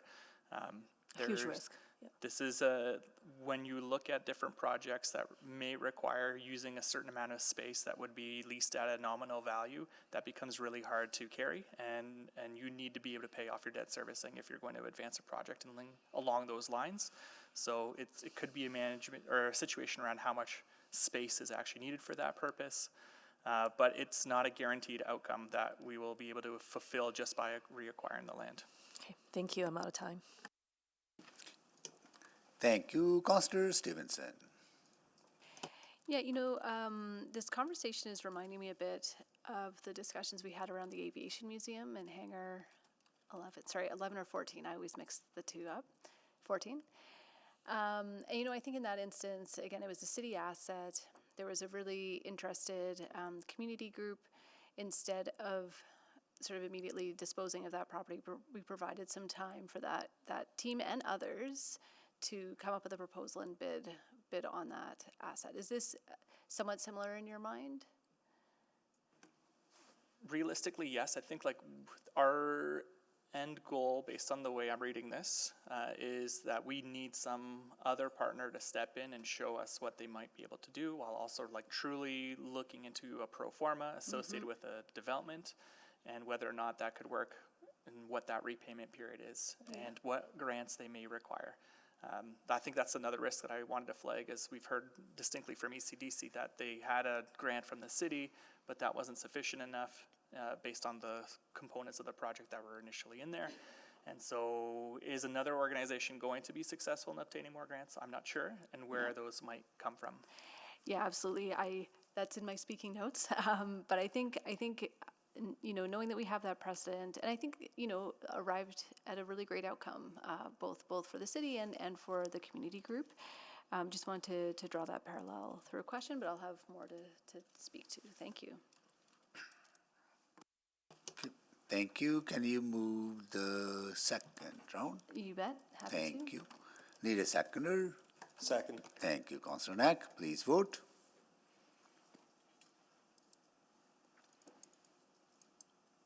Yes. Thanks, Councillor Jans. We have all the votes. Display the votes, please. That is carried. Councillor Rice. Thank you, Mayor Sohi. So the reason and that they cannot meet that condition and because it's a financial sufficiency, they do not think they have enough grants sufficient to meet that condition, right? Yet the best I can say is that's what we've been told. And so Okay. I am taking them at their word for that. We, as a real estate team, we're not looking into any of their pro formas and vetting them. They're a separate entity, and so they're responsible for determining what may or may not be financially viable on their end. Okay, so city already provided the grants, and then I heard it's like $3 million already? A grant was previously provided, Yeah. but it has since been returned back to the city. The majority of it has been returned back to the city. Returned back to the city. Okay, so then my question become if we get this land transfer back to the city, if there are professional development, and then if they say they have challenge to meet this condition, and then does that mean the two risks and for our city? Number one, we have to find a different professional development company, and then use the same condition for them to meet this needs and from community, or our city has to provide more money and to cast our more money and for the grant and to meet these needs. If I may, I think that there are ways that we can bring up those options for council to consider in terms of how we proceed with a project like this that outlines the various risks and trade-offs associated with each one, including where sort of that risk lies for future financial investments, whether it's from the city or other orders of government. So, but no matter which option we're moving forward, but the key point here, we want to meet the community needs. To meet that community needs, I want to understand, before make this decision, I want to understand what needs there and how to meet that needs, what is shortfall there. And then for me to get that information, say, we have to provide 10 million, for example, or we have to do something, but I do not see that type of information and through the past engagement, and also I don't know we will get that information available and through the future discussion. So this is why I'm struggling right now for this. And we could have the option, look at the different development options, but that key component is not changing there. And then if one company say we cannot do it, and there's some limitation there, and how we could expect our city or the different companies say, we could do it. So I don't know how to answer that question, but I want to put that question on the floor. And also some legal risk, and then we cannot discuss it publicly here. As I'm just thinking through this, I think what this will end up turning into is more of a phased approach, which has been mentioned a little bit. So there will be a report that comes back, assuming everything moves forward and the city has reacquired the land. We'll do our best to provide the information that we can at that stage around these various options and what may or may not be required. But it may be a phased approach in that there would still be a subsequent work that needs to occur that will provide even more information to council in terms of these are the types of proponents that are interested, this is what they're willing to do, and these are the specific asks that they may have. So what this is telling us is this is an important thing for council in terms of seeing something related to an arts common development, so that's fine. And we're going to do everything we can to try to move in that direction and get the best information for you to make a decision. I will leave, I know there's some risks, I just cannot figure out how to address those risks. And even like at this moment, we have a mitigation strategy already for move forward. So I will leave there and to listen to my colleagues' question. Thank you, Councillor Rice. Councillor Rutherford. Yeah, thank you. I was at committee, I heard all the speakers.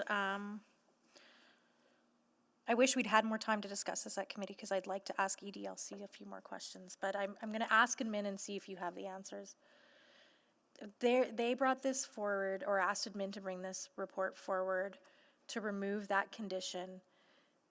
Was there an imminent development that would, like, if we went forward with the recommendation in that report, is there an imminent project that would have been started on that site? Not an imminent project that would have started. We had asked them to see if they could move in that direction to outline and work with maybe lenders and other provider what may be developed. Their feedback back to us was that it is really difficult to have those conversations when you still had these other components within an agreement that would restrict it actually happening. And so they didn't feel like they could actually get someone on board to move in that direction at this stage. So they didn't even have like a concept plan? Not that I'm aware of, and I'm not sure if Stacy Galatly has any other drawings. I don't believe they've shared any of that with us. So basically, like, so I guess I'm just trying to, because like, one of the things that I think about is the word accelerated development in here, and I was just trying to get a sense of, because one of the things I see is this could delay development if EDC already had, like, yes, not accelerated on the arts Ave piece, but on like something, not having a vacant site for another 15 years, as the mayor pointed out. So I'm just trying to get a sense of like,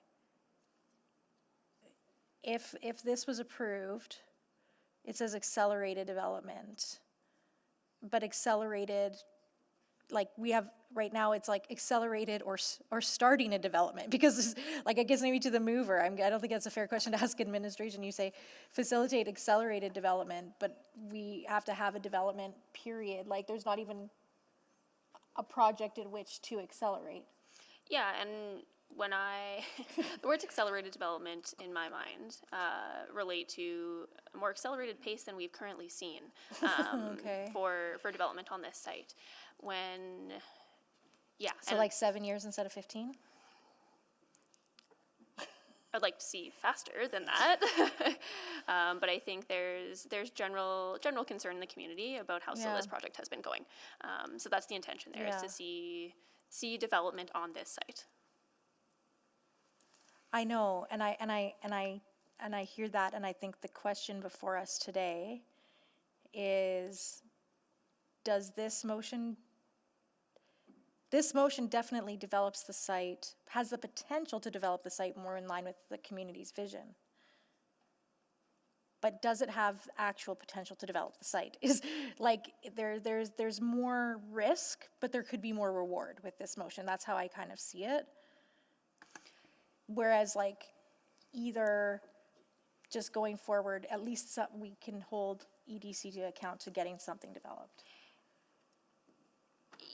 I think I can see where you're coming from. Yeah. Absolutely.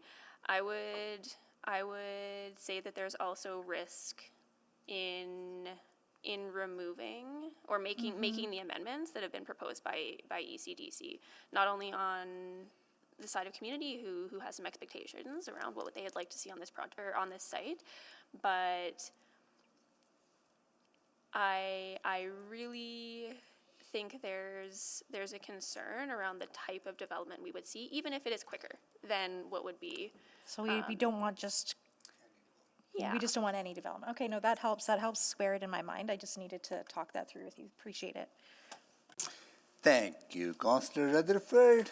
We have some guests visiting us, right? I don't know if the same group that came at 1:30 when I wasn't here, or was it a different group? Same group?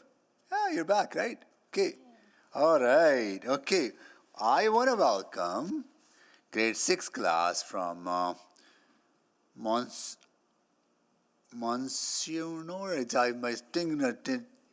tongue is not going to twist in the right way. William Irwin School. And they are here with their teacher, C. Ostopovich, right? Did I get that right? And Ward Hisavin, Councillor Cartmill is your ward councillor right there with a big smile and waving to all of you. Thank you so much for joining us. Are you having fun at City Hall? Are you? That is not really expression of fun. You can do better. Are you having fun at City Hall? How much fun are you having? Like this much fun or this much fun? This much fun, right? Okay. Have you done your mock council? You have? Okay.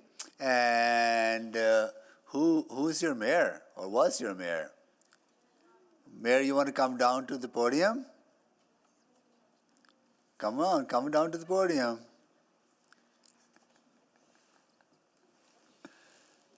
Don't run though, walk slowly, hold the railing.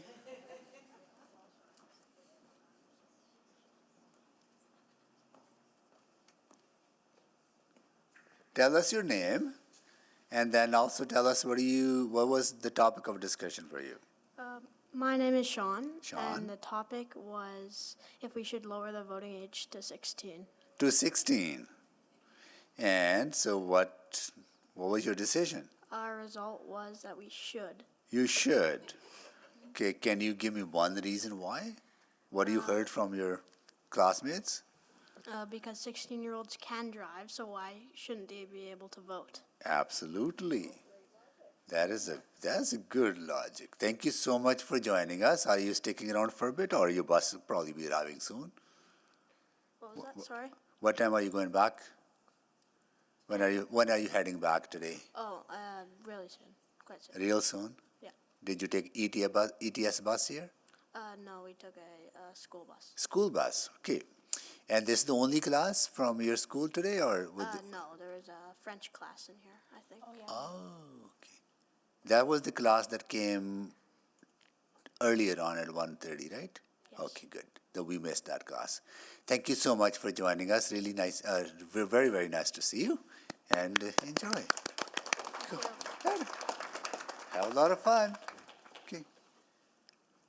Okay, Councillor Salvador. Yeah, thank you. So I just want to follow up on some of the questions that I've kind of been alluding to. If the proposed amendments from ECDC are made, what type of project could we see on this site? And maybe I'll just be more explicit. I mean, one of the worries I have is that we see sort of a low density, single story, maybe 2-story, more strip mall style project as opposed to like a mixed use housing, commercial, arts component project. So unfortunately, I won't know entirely what they're looking to do. I've heard some discussions from them around the potential of having a grocery store be built on site. How feasible that is, I'm not entirely sure. And so what they're ultimately looking for is just that broader flexibility to look at, I believe, all their options in the hope that they can actually achieve some form of development. And it could have a mixed use, but we don't know at this stage, unfortunately. Right, and I'm looking for some surety and some certainty, right. So it's trying to strike that. Okay, can you just speak to the types of projects that ECDC has done to date, the scale of those projects?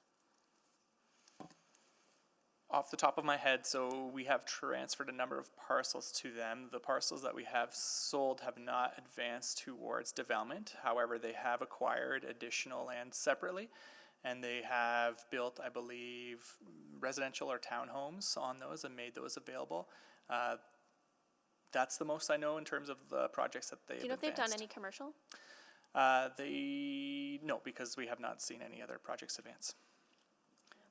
Okay, so none of those ones, okay.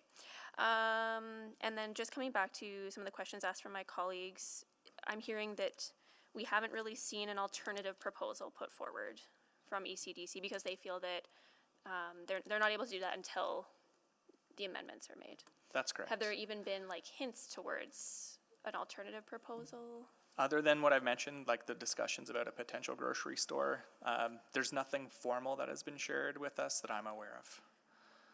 Okay. And then just coming back to questions around community stakeholders, I think my colleagues raised really good points about, is it better to include a list of stakeholders within the motion, or does that come at the committee stage? I guess, how should I ask this? At some point in this process, and I think we're all coming to the realization that it's going to be phased and stepwise, but at some point in the process, there will likely have to be someone who is leading some of this work, and someone who is, if there needs to be further engagement and further consultation with community. Is that something that would come forward as part of the report? Or not, I'm not saying that the report would identify who that is, but the need for a lead. Is that something that would be in front of us? If I understand your question correctly, eventually, yes, like you need a party to be able to step in that's like truly looking at all the feasibility options ahead of them to see how you can add in an arts-based component within a broader scale of a development and how that can be feasible. So we'll likely come back with something that would suggest we would need to go through a proper listing process to try to find who that partner might be or that buyer may be who could then lead that work. Right. Got it. Okay. That is helpful. Thank you so much. Thank you. Councillor Principe. Thank you, Mr. Mayor. I just wanted to confirm that the way that administration reads this motion, they would still be looking at other options that even possibly don't include an arts project, or? So that's the way I'm looking at it, but I would look to council and make sure that the way I'm reading this is acceptable, and that we may come back with like a holistic view of various options that are out there, while also really focusing in on an arts common component. Okay, thank you for that. That was my only other question. Thanks. Great. So that concludes the questions on the motion on the floor. Anyone to speak? Councillor Stevenson?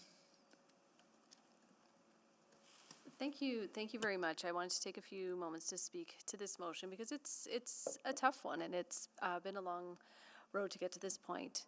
I want to share my appreciation to the mover for coming up with a way forward. I truly do want to see something happen on this site. I think it's a great area. I think there's great potential, and I think there is a lot that is exciting on the avenue that this can build on. What gives me a lot of optimism is having such an engaged community, having one that is so committed to contributing to the avenue. And I think it's really worth taking a bit of time to explore what is possible and what can be done. I'm excited to see what else can be brought to the table, who else can be brought to the table, and what can be accomplished as a result. In supporting this motion, though, I do want to be really clear that I think that things have changed. The realities are different than they were back when Arts Common was first envisioned.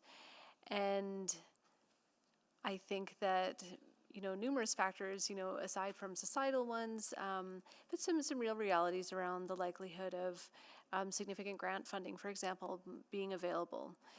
So what I hope the community can work towards is recognizing those new realities and coming up with a new vision that is achievable and doable, but still delivering on the value that I think this development provides the area. I am optimistic that, with the various groups at the table, including the Business Improvement Association, including Arts on the Ave, including the Community League, and many, many more, that they can forge a new way forward and make a viable project to support the avenue. So thank you again to the mover. I look forward to supporting this. Thank you, Councillor Stevenson. Councillor Rice, can you take the chair, please? I have a chair. Thank you. Councillor Stevenson is absolutely right. A lot has changed since this project was initially envisioned and land was allocated and funding was allocated. Even I had more hair than I do now, right? So I was sitting in that chair, in Councillor Wright's chair, when we gave that approval to that concept, right? So I was very excited about this project. I saw Arts on the Avenue, 118 Avenue project as a, or Arts Commons, sorry, as such a wonderful addition to the efforts that community was making to revitalize Alberta Avenue, 118 Avenue. And what 118 Avenue is today is because of those community efforts. It has really turned into a destination for people, for shopping, for restaurants, for just hanging out with friends, going for coffee, and having a phenomenal arts and culture scene absolutely bring more vibrancy to the avenue, and that's what was imagined at that time.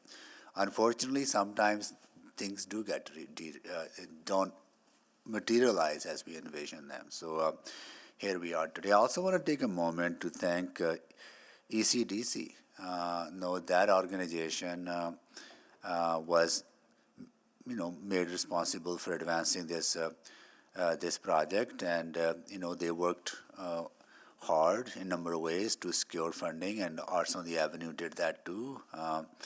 And this project was always imagined as a shared responsibility between the city, community, federal government, and provincial government to secure funding, and that never materialized. That's one of the biggest drawbacks or setbacks of this project. So, but I do want to commend the leadership of ECDC, including the current leadership that is leading that organization. So I look forward to the conversation that city will have with the ECDC for the transfer of the parcel, then look for further engagement with various partners and stakeholders around Alberta Avenue, including Arts on the Avenue, as well as Community League, the BIA, and others, the artists that we heard from the other day, including the involvement from Indigenous community in that area, and possibly with the Indigenous Culture Center as well, right? So I think there's a lot of potential, but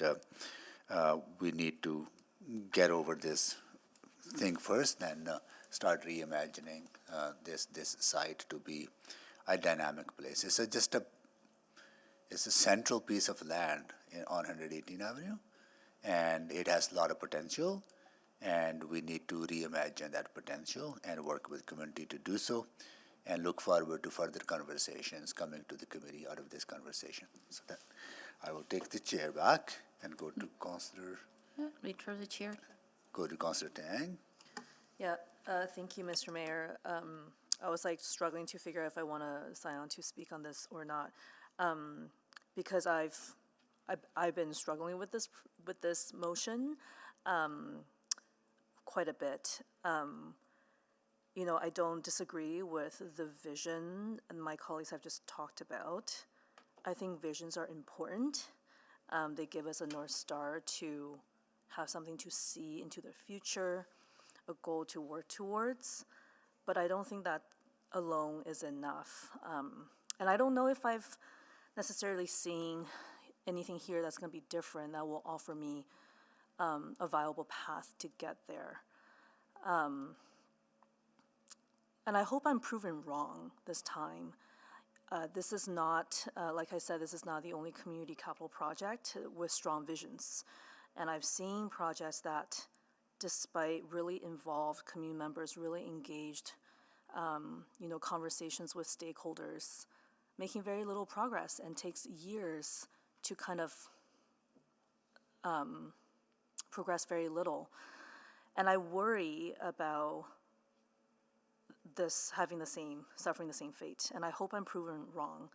I do see this, however, as sort of that last opportunity, that last chance, because I'm not sure you know, if this doesn't work, I don't know what else is there. So I will support it this time. I hope I'm proven wrong. I hope my skepticism are proven wrong. And I hope this opens up some maybe conversation that's going to be different with lots of stakeholders that have presented already, but also others who may not have come forward yet. And that I'll leave it there. Thank you. Thank you. Councillor Salvador to close. Yeah, thanks so much. I really appreciate hearing from my colleagues on this one, and wanted to take a moment just to express my gratitude to all the speakers who shared their perspectives at committee at the meeting we had a few weeks ago. I know that this site and this project hold tremendous potential to be a catalyst in this area, and I know that there's been a dedicated group of community leaders, arts organizations, and other partners who have given their time and energy to this. I wish we'd been able to have shovels in the ground already on this project with ECDC, but unfortunately, I don't think that's going to transpire. And I am not comfortable with the amendments that have been proposed, as it does not give council much capacity to assure community members that there will be a thread that ties a future arts district together through this type of larger scale project. And I know how much this project means to so many of the stakeholders that we heard from, and more, who weren't able to speak in front of us. But I worry that we're going to be doing a disservice to all the time and energy that people have put into this project by not finding a path forward. So that is what this motion attempts to do. It attempts to find a path forward that honors the spirit of that initial vision, but also provides an opportunity to modernize that vision in a way that will ensure it actually gets built. We know that vacant land on a primary corridor in the heart of the Alberta Avenue District is not the highest and best use. So to some of my colleagues' earlier points, if we were to make the amendments before us, maybe we get a project quicker, maybe, but there's no certainty for community that project would deliver something of the type of value to the wider community and district as it relates to the original vision that community is expecting. I think there's also recognition that the original vision, which was proposed years ago and built into the agreement that we're discussing today, it has been challenging to realize. And what this motion does is it speaks to the need to continue on, and at the same time give us that room to reimagine it in a way that will enable the project to flourish. So I would encourage my colleagues to support this motion, and if it passes, which I am very hopeful it will, I look forward to the options that will come before us and continued conversation, and I remain committed to working with the community to continue walking this path together forwards towards a transformative project for the area that will add to this community's reputation as a thriving and emerging arts and culture hub. Thank you. Thank you, Councillor Salvador. So please vote. Yes. Thanks, Councillor Jans.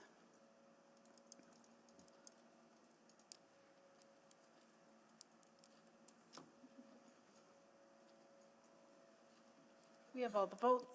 Display the votes, please. That is carried. Okay, so that deals with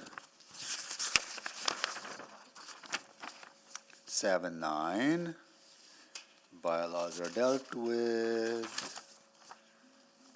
We are going into private reports. Mayor Sohi, can I offer a Hi. Hello.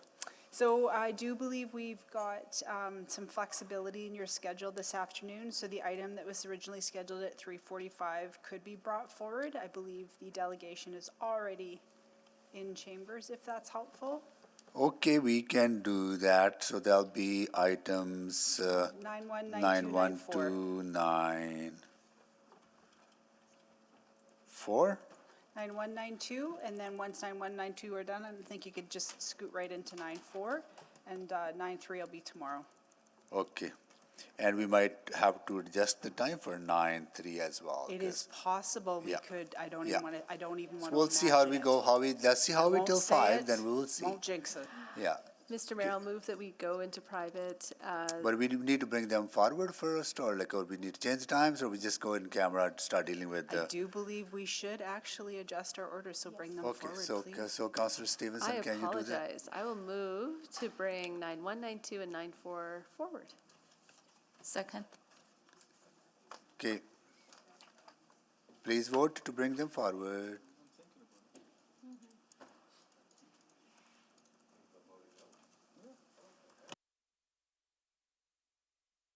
We have all the votes.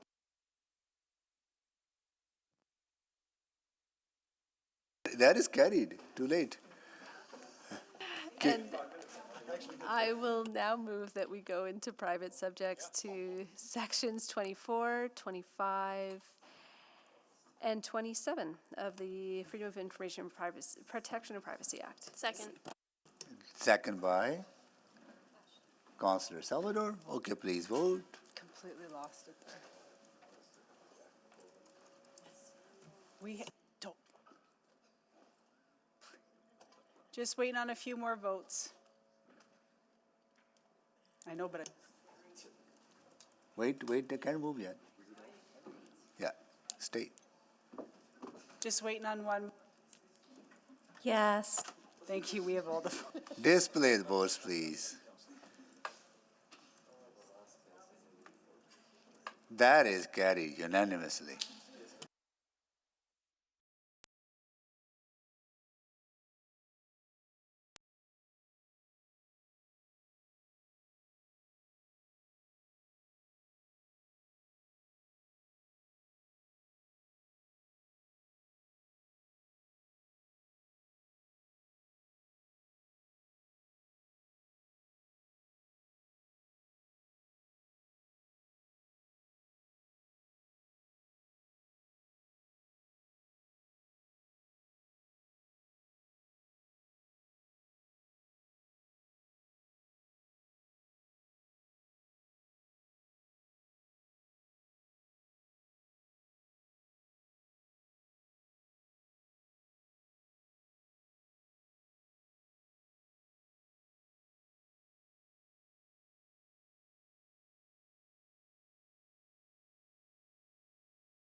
line.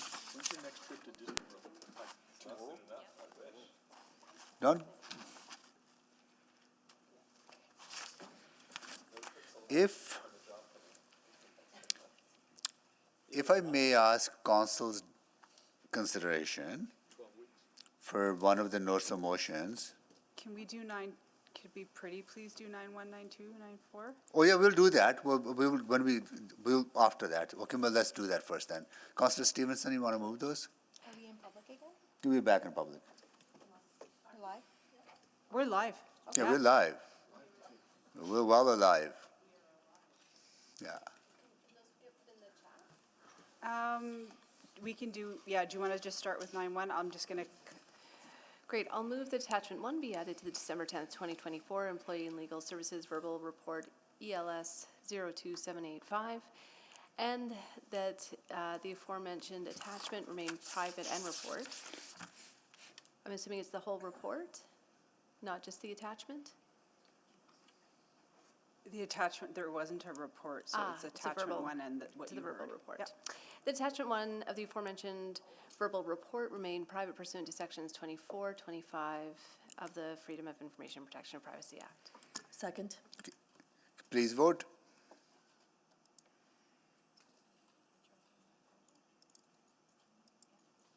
Yes. Thanks, Councillor Jans. We have all the votes. Display the votes, please. That is carried. Next one. Councillor Stevenson, you want to do that too? Yep, the attachments 1 and 2 be added to the December 10th, 2024 Employee and Legal Services Verbal Report, ESL 02786, that the recommended actions as outlined on slide 13 of the aforementioned report of attachments be approved, and that the verbal report remain private pursuant to sections 24 and 25 of the Freedom of Information Protection and Privacy Act.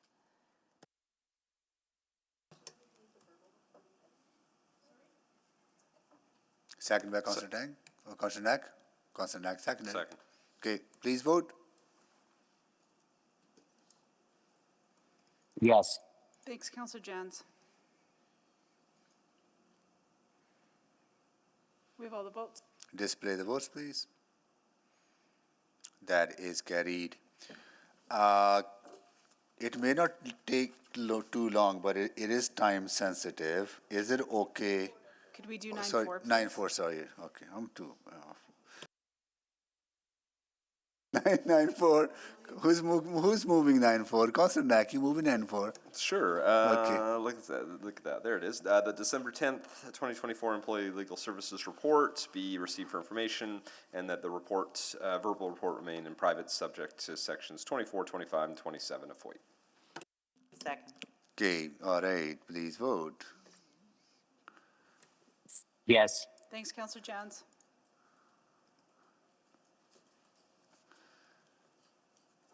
We have all the votes. Display the votes, please. That is carried. Okay, so tomorrow morning, 9:03, can we do at 9:30 instead of 1:30? Mr. Robar? Are you okay? You're going to have that? You're not here at 9:30? I'm sorry, I mean, you'll be available in the afternoon, okay. So we'll keep it in the afternoon then, so. Because we have lots of motions to deal with, so. We'd prefer to keep it in the afternoon if we can. Okay, we'll keep it in the afternoon then. Like, is there anybody that, could we do like an omnibus, like was mentioned? Like select? We have subsequent tomorrow that we will deal with in the morning. Yeah. There's like if council is okay, there's the 10.3 Canada Disability Benefit that needs to be dealt with because motion needs to go to FCM in January. So I don't know how long that's not going to take too much time. maybe we can do that now in the next 10 minutes. Councillor Hamilton, are you ready for that? Do we have to move to bring forward? Yes, I am. I just have to pull up my notes on that. Sorry, but- point of order. So we will bring it forward. We need to find out from Councillor Hamilton if she was ready. Oh, sorry. Okay. She is. So can we bring it forward, please? 10.3. Yeah. Thank you. I'll second that. Please vote. Could we do it with unanimous consent? Unanimous consent. Lovely. Okay. Councillor Hamilton, go ahead, please. Thank you. Sorry, I'm just looking for my notes on this. I'll start by reading it in. That will buy me a minute here.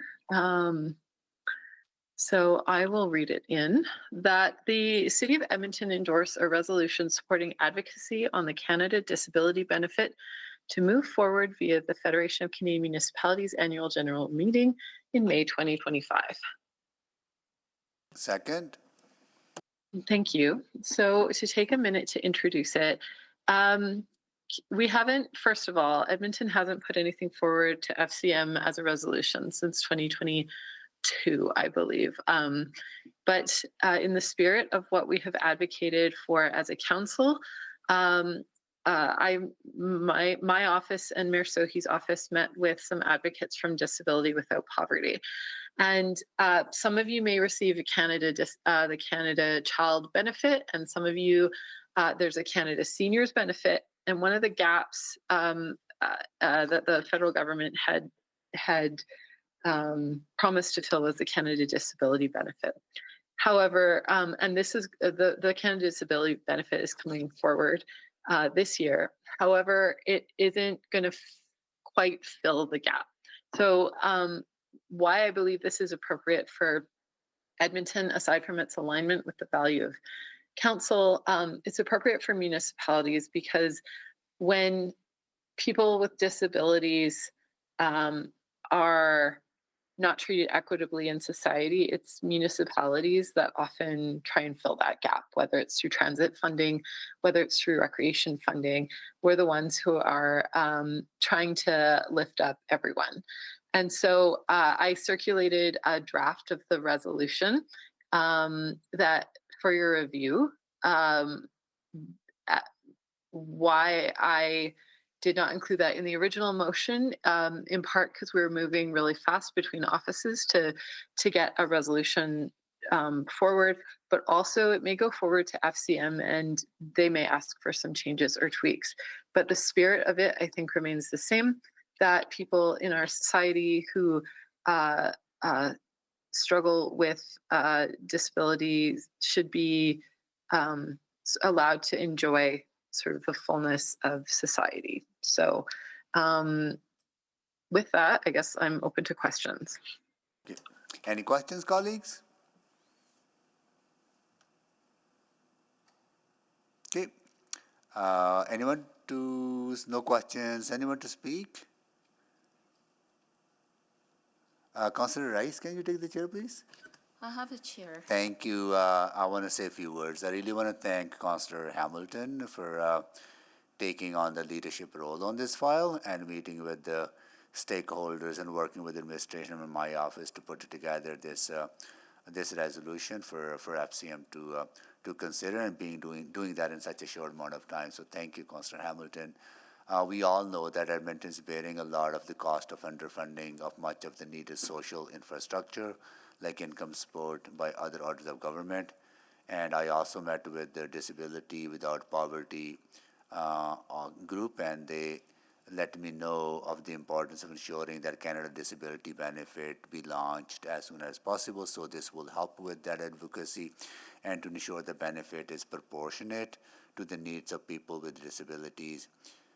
In our city, almost a quarter of people with disabilities who are renters are in core housing need. And according to the Disability Without Poverty, 27% of people who live in Canada are disabled. And from this group, 16.5% of disabled people in Canada live in poverty. And 41% of Canadians who live in poverty are disabled. Last Tuesday was the International Day for Persons with Disabilities. And more than that, even important is to to our federal counterparts to move forward with implementing the benefit, and for partners in the province to not claw back income support for people with disability. I want to note here actually, our province have not clawed back many of those benefits, right? So which is really to be commended, that they actually continue to offer the Alberta, what Alberta offers, even when federal benefits go up, which is really commendable, and to be acknowledged, the leadership of our provincial government on that. And the Canada Disability Benefit needs to be proportional to lift people out of poverty with disabilities, and the current commitment of $200 per month is inadequate. So with that, I look forward to that conversation at the FCM. With that, I'll take the chair back and go to Councillor Hamilton to close. I don't have any more to add, but I do want to thank the InterGov team who has been really key on this, Ashley and Yatunde, and of course the staff in Mayor Sohi's office, Helen, who connected Disability Without Poverty to my office. So with that, I hope this has council support. Thank you. Please vote. Councillor Principe is a yes. Thanks, Councillor Principe. Thanks, Councillor Jans.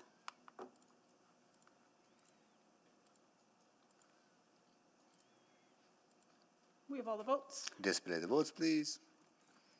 That is carried. Okay, we will stop here, and we will resume our meeting tomorrow at 9:30 with the motions pending. Until then, we are on recess.